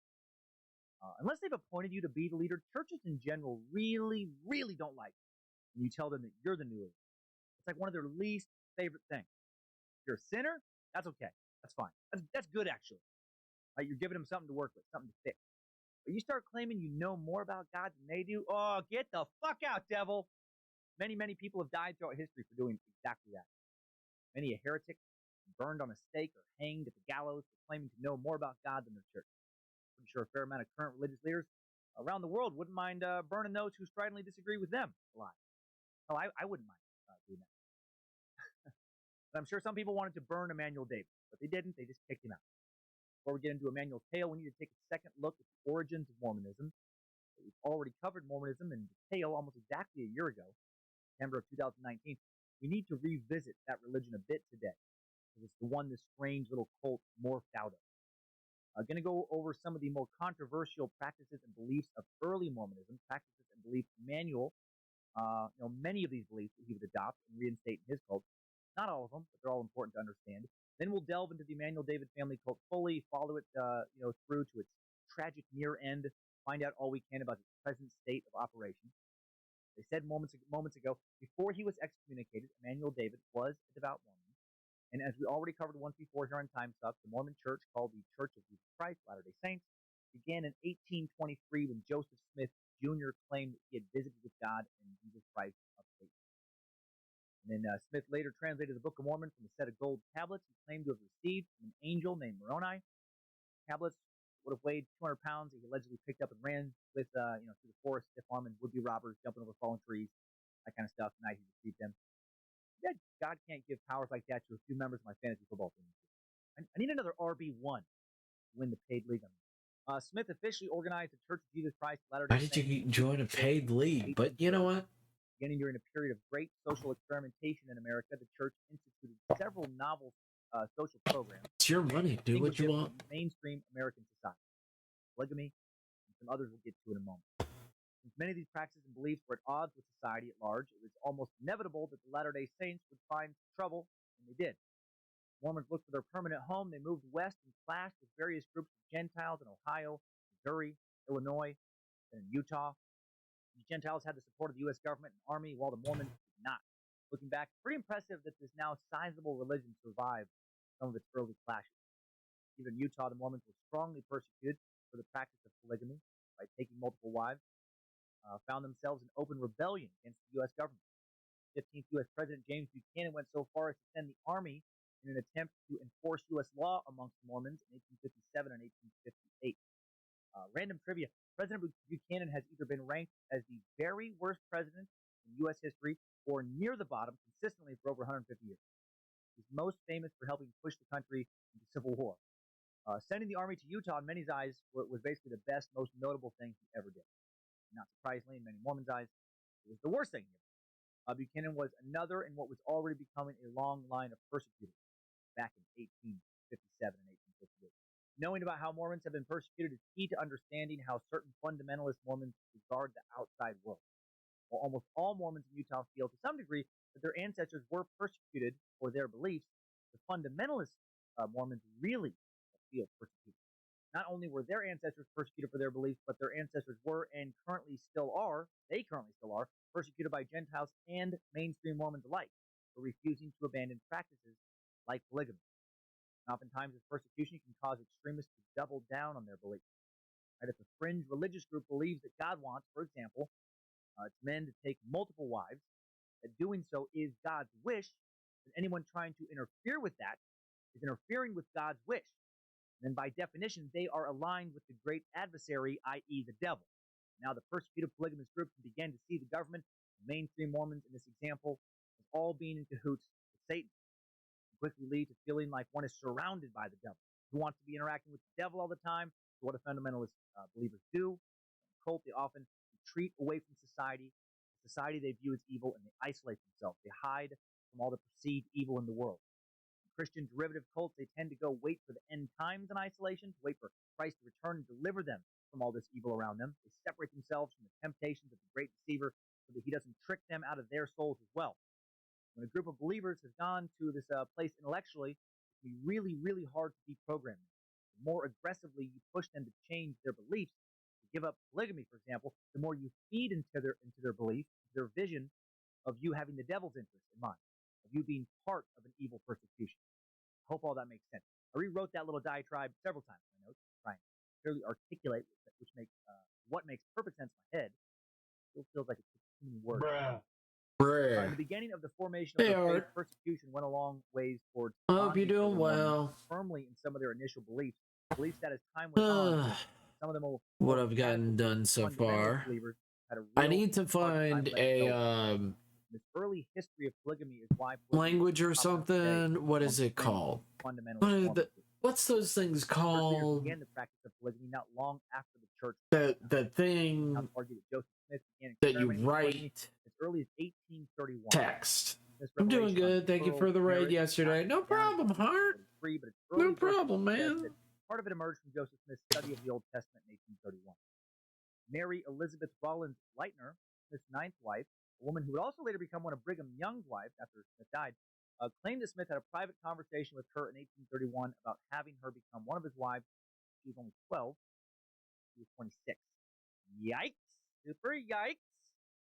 Going to be hard to eradicate the problem of polygamy in your religion when less than 2 centuries earlier, your leader was taking child brides. To be fair to Smith, I do feel the need to point out women did get married when they were just girls all the time to much older men back then in ways that would be blatantly criminal now, but were normal back then.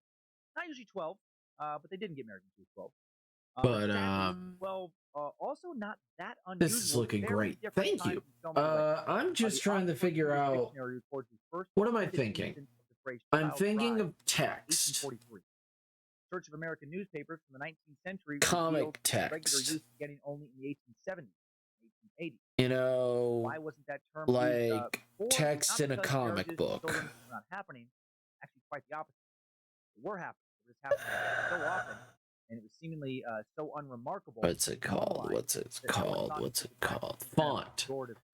I'm thinking of a font, and I'm thinking I need to look up some good fonts because there are no good fonts on here. I am currently doing some uni work, so I'll be lurky. Heart lurk. Gotcha.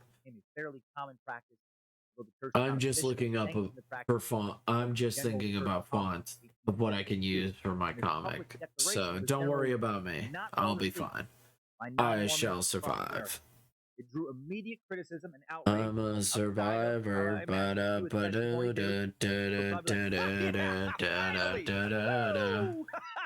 Oh, yeah. Oh, shit. Oh, sorry. I mean, okay.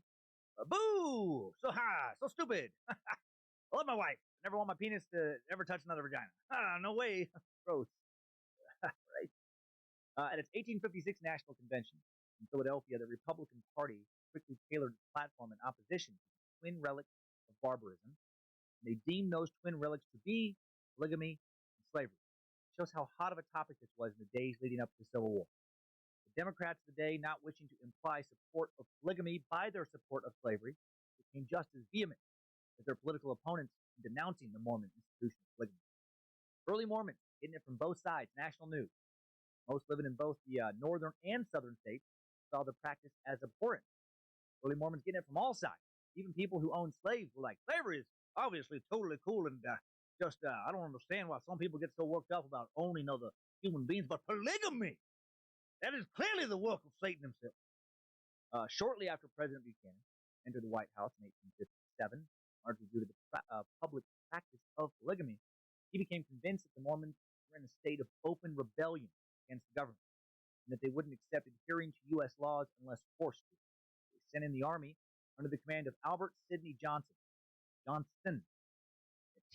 a man who would later become a noted Confederate general to Utah. And the Mormons did not prepare to just lay down and surrender when they heard that the army was coming. They undoubtedly recalled the 1838 Missouri Executive Order 44, aka the Mormon Extermination Order, that Missouri Governor Lilburn Boggs had issued following a clash between Mormons and a Missouri state militia unit. Boggs declared, the Mormons must be treated as enemies, must be exterminated or driven from the state if necessary for the public peace. Their outrages are beyond all description. 17 Mormons would be killed in a vigilante action at a settlement called Pond's Mill in Missouri. Mormons then moved to Illinois, founding the town of Nauvoo. There in 1840, under a charter, gave the city council, which Smith controlled, authority over local courts and militia. The settlement grew to about 15,000 people, making it the biggest population center in the state for a little while. And then in But I 1844, mean, authorities I jailed am Smith on glad account that of I arson. got this done. Destroyed a Nauvoo This newspaper that may, alleged he was mismanaging the town and had more than and one wife. slowly gotta work on this. Let's In work a raid on of the that. jail, an anti-Mormon mob then shot the church founder to death. He was only 38 years old. The early Mormons had absolutely been persecuted out of both Missouri and Illinois now. Angry mobs had for sure come for them. And in a few instances, when they hadn't properly defended themselves, they'd been killed by people in angry mobs. In her 1945 biography of Joseph Smith, historian Fawn Brodie wrote, few episodes in American religious history parallel the barbarism of the anti-Mormon persecution. So when Buchanan sent the military after them, the Utah Mormons had flashbacks to these earlier attacks, and they refortified their militia, conducted small-scale guerrilla warfare against the army as it made its way to Utah in 1857. They also were definitely considering standing up I to might the U.S. change that government mouth. to the point of creating their own nation. That was also part of their motivation. Historian David Bigler, author of Forgotten Kingdom, The Mormon Theocracy of the American West, 1847 to 1896, says the buildup to this war, in the late 1850s, Mormons believed that the world would end within their lifetime. They believed the forefathers who wrote the American Constitution had been inspired by God to establish a place where his kingdom would be restored to power. The Mormons believed their own kingdom would ultimately have dominion over all of the United States. At the same time, the American nation was pursuing a manifest destiny to extend its domain westward all the way to the Pacific, and the continent just was not big enough to accommodate both of these belief systems. Blood spilled in what became known as the Utah War. In September of 1857, in a clash that would become known as the Mountain Meadows sexy. Massacre between other settlers traveling Oh in yeah, a that's wagon fucking train, sexy. the Nauvoo Legion, the name for Utah's Mormon militia at the time. 120 to 140 members of that wagon train were killed. And while an in-depth investigation of the incident would require more time than today's topic warrants, it appears that Brigham Young tried to blame this incident on local American Indians, and the men who did the killing were not held accountable for their actions outside of one man, Major John D. Lee, a Mormon who was finally executed for these killings in 1874, many years later, at the age of 65, and he died claiming to be a scapegoat for the killing. He stated the church had authorized. John had been an LDS member who at one point had 19 wives and who fathered 67 children. 67! No way he remembered all their names. Sure, a couple of Elijahs mixed up with some Dorms. Looking back now, does it seem like early Mormons were the aggressors in this confrontation? It does. But looking at it from their perspective, can't blame them. They thought God had called on them to form a new nation. They had to defend it. Many Mormon settlers saw the Utah War as trying to defend their new land and, more importantly, their faith from non-Mormon persecutors, hell-bent on destroying their religion and taking what was to be their new nation away from them. And Brigham and other early church leaders realized they were not going to be able to win a war against the U.S. Army. An agreement between the U.S. government and the early church finally led to the acceptance of Buchanan's appointee as governor. In return, Mormons were allowed to continue practicing polygamy for a while, mostly because the Civil War was looming and the government, they had more important shit to deal with. Get back to polygamy later. They did. Polygamy continued unabated during the course of the Civil War, with most of the nation's attention focused on the issue of forced slavery. Once the war ended, the popular sentiment to end polygamy returned. Federal government attempts to stop the practice of polygamy continued throughout the 1870s and into the 1880s. Under the provisions of the Edmunds Act and the Edmunds-Tucker Act, Mormons were kept from voting because of their polygamy. Their wives and children were declared illegitimate, and the property of the church was even confiscated at one point due to a refusal to abandon polygamy and other practices not in accordance with U.S. law. Many Mormon leaders were jailed, had to go into hiding. In response to such intense persecution, late 19th century Mormon president and living prophet Wilford Woodruff signed the Woodruff Manifesto under duress in 1890, putting an official end to the church's practice of polygamy, at least publicly. 6 years later, Utah became a state, which made polygamy even harder to pull off. The federal government now more involved in their affairs. According to historical records, the practice of polygamy continued within the church in secret and was even somewhat common right up until the 1930s. And as to be expected, many members in the early years of the 20th century did not want to practice polygamy secretly. They did not accept the Woodruff Manifesto. And a lot of these members became Mormon fundamentalists, continued practicing polygamy under the scrutiny of both federal and church officials, forming their own splinter groups and churches. Some groups you could definitely call cults. When the church leaders began to realize the perception of polygamy carried out by these splinter groups, these cults, was greatly hurting the public image of the church at large in the 30s and 40s, and that a lot of non-Mormons weren't really doing a very good job of doing their due diligence to distinguish between mainstream Mormons and their fundamentalist counterparts. They were all just getting kind of lumped in together. Mainstream churches leaders began to denounce the practice more strongly. Under the leadership of J. Reuben Clark, counselor to longtime church president Heber J. Grant, who led from 1918 to 1945, the church instituted a program of forcing Mormon men to sign loyalty oaths beginning in 1933, stating that they would denounce the advocacy and practice of plural marriage, and that I myself am not living in such alleged marriage relationship. Those who refused to sign this were immediately excommunicated. This action definitely cut down on the number of polygamists, but the fight against polygamy still was far from over. Around 1940, because of continued polygamy, Clark began to direct loyal priesthood leaders to spy on people who attended meetings and houses of known fundamentalists. He also encouraged the Salt Lake City librarian to remove fundamentalist literature from the library, instructed the Salt Lake City postmaster to prohibit all fundamentalist mailings, and he encouraged the criminal prosecution of fundamentalists. Harsh treatment of fundamentalists continued throughout the 1940s and 1950s, culminating in the Short Creek Raid of 1953. Arizona Governor Howard Pyle ordered more than 100 law enforcement officers to place the fundamentalist community of Short Creek, sprawled across the Utah-Arizona border, under martial law. Pyle attempted to have the town's leaders arrested, and the incident created national outrage, a violation of civil rights, except in Utah, where, ironically, wanting more mainstream American acceptance, the Mormon Church supported the law enforcement officers' efforts 100%. A lot of other people were worked up about religious freedom, but the Mormon Church was like, nah, fucking get them out of there. Today, the Short Creek community divided into the towns of Colorado City, Arizona, and Hilldale, Utah, and polygamy there continued. Until 2007, the United Effort Plan Trust, a fundamentalist real estate trust, essentially owned both of these communities. Still seems to own a large portion of the land in the area. And both towns, with a combined population of around 8,000, appear to still be primarily controlled by fundamentalist sects today. One of the most notorious and still active fundamentalist polygamist groups is based in this area, technically in Hilldale, Utah, the FLDS, Fundamentalist Church of Jesus Christ Latter-day Saints.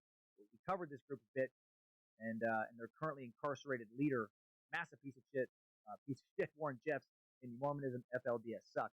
Won't go into his entire shitty deal all over again here, but this messianic pile of cult-leading garbage was convicted of sexually assaulting 2 kids, believed to have sexually assaulted at least 26 women and girls, the youngest of whom was only 8 when it began, and the 64-year-old who was arrested in 2006 will die in prison. Warren Jeffs loves polygamy so much, When his father, Rulon Jeffs, who was the president of the FLDS church, died in 1986, he told high-ranking FLDS officials, "I won't say much, but I will say this. Hands off my father's wife." When addressing his father's widows, he said, "You women will live as if father is still alive and in the next room." Yeah. Within a week, he had married all but two of his father's wives. One refused to marry Jeffs and was subsequently prohibited from ever marrying again. All the other Rebecca Wall fled the FLDS compound. That's so fucking creepy. Take your dad's wives when your dad dies. That's what kind of seriously disturbing, dirty talk you'd be having with him, right? Oh, you like that? Is that hard enough for you? My fucking you as hard as my dad did? Who's your daddy? Me or my daddy? So creepy. As the sole individual in the FLDS church with the authority to perform marriages, Jeffs was responsible for assigning wives, husbands, and also had the authority to discipline male church members by reassigning their wives, children, and homes to another man. Man, you thought 2020 had been shitty to you. Imagine if you had to give your family over to a neighbor, one of these type cults. How much that would fuck up your year. God. Hey, Warren, yeah, it is a lovely day we're having. Couldn't ask for better weather. Sure. Okay, yeah, I'd love to come over for a barbecue. It'd be nice to see my former wife. Now, there's your bed. So blessed, so blessed. And the kids, good to see them. The kids, were once mine, but now you're careful. Under his eye, blessed be the fruit. May the Lord open your fucking skull with a hatchet, so I can watch your brain spill into the lawn. What was that? Nothing. Just mumbling to myself. See you tomorrow then.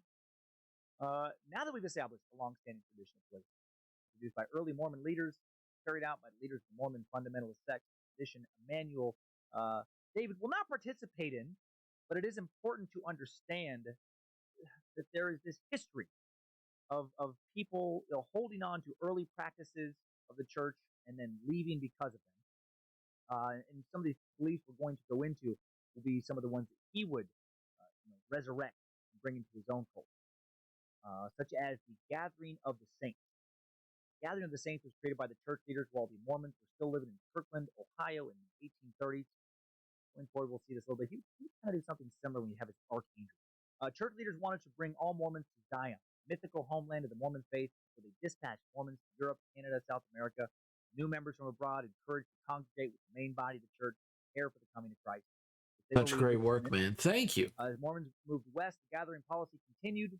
Members of the Mormon faith. Thank you so much. One area eventually became Salt Lake City. So slowly, this is going to get painted and stuff like that. I just need. I am loving it. No problem, QE. Hope this is good. Now began using new encouraging, new converts to remain in their homelands and grow the church abroad. Policy that clearly worked. The church is now growing worldwide. Just slowly turning into this and then that. Well, the fundamentalists disagreed with bringing these gatherings to an end. They believe and continue to believe that the return of Christ is imminent. So that's good. At least somebody's loving it. You know what? They believe that communities should be close-knit, self-sufficient, have few ties to the outside world, further paving the way. What is that? What is that comedian? I always forget his name, but he is very funny.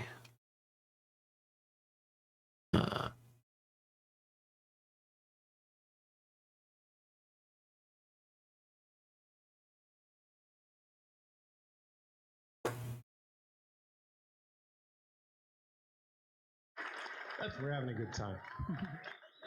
That's the worst thing to do when you're actually having a good time, is to declare it.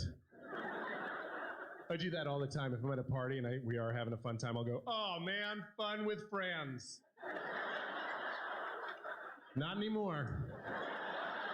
You just ruined it. I'll actually teach you guys the worst thing you can say. Do you guys want to learn the worst thing you can say? I figured it out. If you're at a party and you actually are having a fun time, wait for there to be a lull in your little horseshoe of friends, statistically every 11 minutes. Then just look at them and go, "Oh man, this party is McDonald's."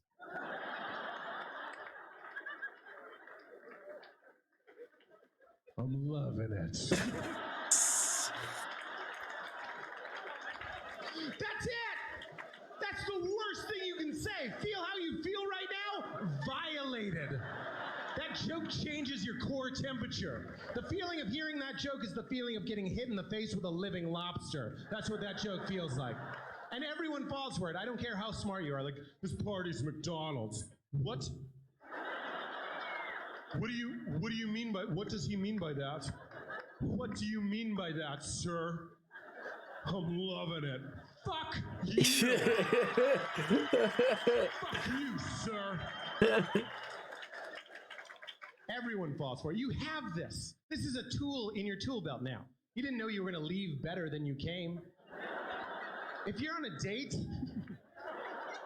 you just don't give a shit about the date. You knew right away. You're like, nope. Sabotage the date. Wait for a lull and just look at them and be like, oh, man. This date is McDonald's. There's a timing to it. It's a 3 count or 2 dry swallows.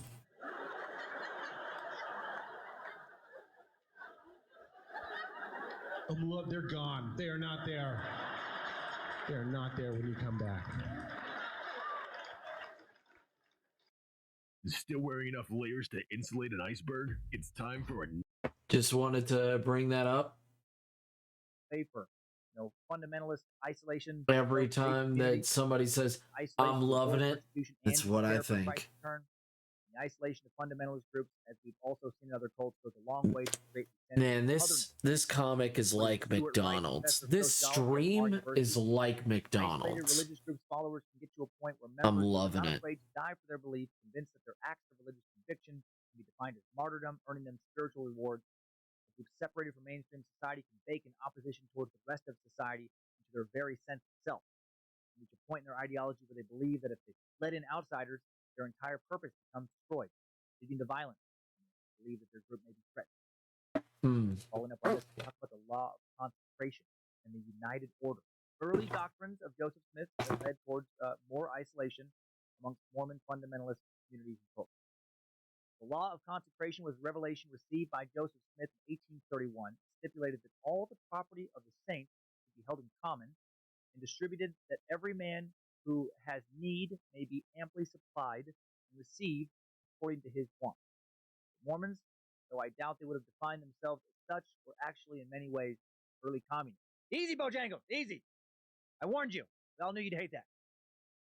The early church attempted to put the law of consecration into practice in the early 1830s, but they were largely unsuccessful, in part because of an economic downturn caused by the Panic of 1837, national financial crisis in the U.S. led to a major depression.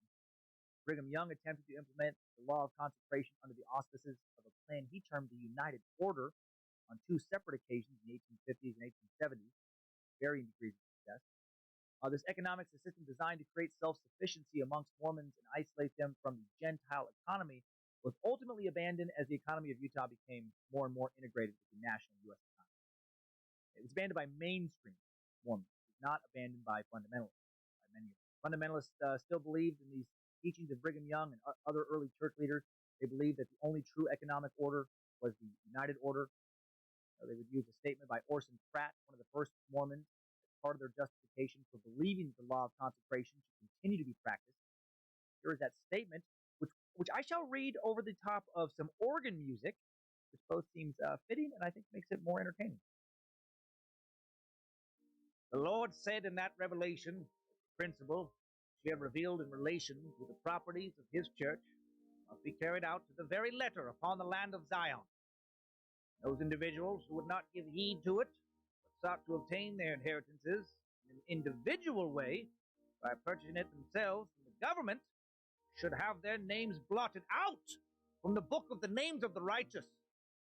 If their children pursue the same course, their names should be blotted out as well. They and their children should not be known in the book of the law of the Lord as being entitled to an inheritance among the saints in Zion. We find, therefore, that the Lord drove out this people because we were unworthy to receive our inheritances by consecration. As a people, we did not strictly comply with that which the Lord required. Neither did they comply in Kirkland. This ought to be an example for us who are living at a later period in the history of the church. Praise God, who ought by this time to become thoroughly experienced in the law of God. Okay, easy to see the message here. The reason things didn't go well in a few places early on was because they stopped following God's laws. One of which is that God wants them to live communally, isolate, stop fucking around with the Gentiles, right? Keep the money in house. Also, isn't it amazing how important music is? How important the instruments are when it comes to setting the tone, how the written word is received? Come here. Let me illustrate this with some context. Here's the beginning of that same piece set to the calliope instead of the organ. The Lord, the Lord said in the revelation that the principle which He had revealed in relation to the properties of His church must be carried out to the very letter upon the land of Zion. And those individuals who would not give heed to it, but sought to obtain their inheritances in an individual way, by purchasing it themselves from the government, should have their names brought. Good God, will you turn that off, Ezekiel? I can't take it. I should have never let you talk me into trading our church organ in for Satan's bagpipes. Very different. Not all fundamentalist groups practice the law of consecration, but several groups use modified forms.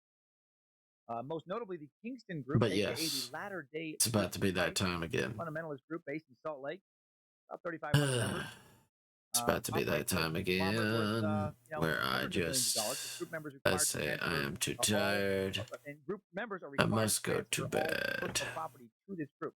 But and in Colorado City, let Arizona, us, and Hillsdale, Utah, let us save. Let us save. Let us all come together and save. Still happening in a lot of places. And like all Mormons, fundamentalists tend to tithe 1/10 of their earnings to their leaders.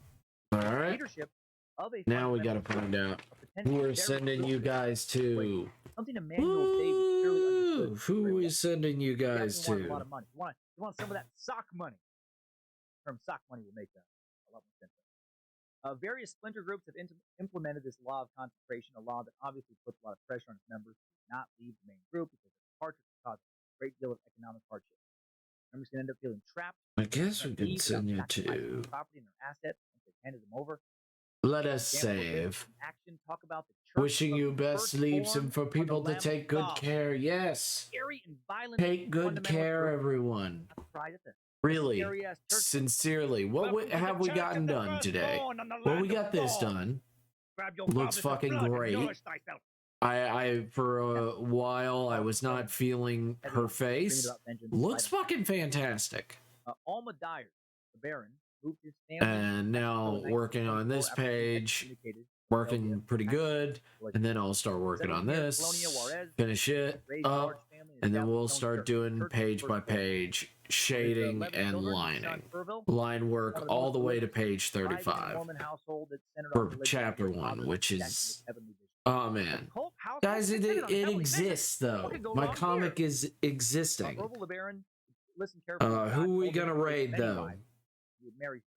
Who are we gonna raid? By the way, if everybody doesn't know, Red White Raven is an amazing person. Heart is also an amazing person. And Steady Prism, thank you for coming in and being amazing as well. When God told him to have children, he had at least 50. Again, just follow an order. After Alma died in 1951, Erbil's brother Joel broke away from we have a few people. And established his own polygamous church, the Church of the Firstborn of the Fullness of Time. You know what? Also tell his brother and other relatives. Hey, how's it going? I have a person we could go to. Okay, Heart. All right. It's going good. I'm sick and I'm not feeling good, and today wasn't the best day, but it's been pretty good so far. But tomorrow I'm off, so I'm gonna get a lot of rest. So you know, living the dream. And today hasn't been horrible, because if it was horrible, then I wouldn't be with you guys. That's what would really make it the worst, if I didn't hear from you guys. So bring it on me, Heart. All that law of consecration money came with controlling finance. In August yeah, I said okay, Heart. Yeah, bring it on me, Heart. Tell me their names. I'm ready to raid. I'm ready for a Shadow Legends. combine both titles into the worst, longest church name ever. Welcome to the church of the firstborn of the fullness of the times on the land Oh, of the sorry to hear that. Get well soon. I'll try. I thought you said you were only going 2 hours. I know. I know what I said. More than 30 other opposing polygamists and polygamous group members. Before LeBaron died in the Utah State Penitentiary in 1981, he wrote the book of the New I said 2 hours. Yeah, of course I said. I said 3 hours. Die in the name of God. Zara, I'm pretty sure I would remember. Several of these people: Dallas, Houston, Utah, Mexico. Pretty sure I would remember. I am the artist. The group has committed 25 to 30 murders. Investigators can only guess the total number of slain because the bodies of some of the presumed victims have never been found. All these killings sure. Joel LeBaron controlling a lot of cult money and Herbal wanting to have it instead. Crazy shit. Let's see this. Emmanuel David, like Joel and Herbal Moss Undead. Hell yeah. God gave him revelation, visions. Hell yeah, Moss Undead. Have broken away from Mormon church over the years. Done their exodus by claiming some version of, they make good art. Moss Undead makes good art, but that's not fair. Everybody I know makes good art. That's not fair, though. I could say Moss Undead makes good art, but it's like, you know. But I'm ready, Heart. I'm ready for that name. I'm sleepy and tired, and I'm ready. Even God himself graced the pages of church. I'm putting it in. Members of the early church believed that personal revelation. I'm putting it in. And that it came frequently when one kept the commandments and lived a righteous life. There are literally is it exclamation mark or backslash? Revelation. I'll put it in. Also believed in living prophets. Still believe this. Actually, Mormons now believe that only their president is a living prophet. Per the Church of Jesus Christ.org, the official church website, we sustain the president of the church as prophet, seer, and revelator, the only person on earth who receives revelation from God, the entire church. Why can only the president be the true voice of God now, at least when it comes to how the church is supposed to be ran? Well, because letting anyone else speak for God in that way creates theological fucking chaos. There's numerous examples in the early history of Utah where various groups broke away from the main body of the church to follow different prophets, and then little fair enough. Continue to form this way. Okay. Anyone can be a prophet if they're really, really faithful and righteous and true. It's a great way to start a religion. Also, a terrible way to keep it going. It's a great way to have a religion continually keep fracturing. And all right. Anyone who wants to be leader can just say, "Wait, no, he doesn't speak for God. I do. I have the." All right, guys. Thank you guys so much for being amazing. Thank you guys so much for being stupendous. I know it's so easy for you guys. I know it's so easy for you guys to be amazing. And thank you for coming in and checking me out. Thank you for being awesome. And I hope to see you later and stay out of trouble now. I think it's in raid.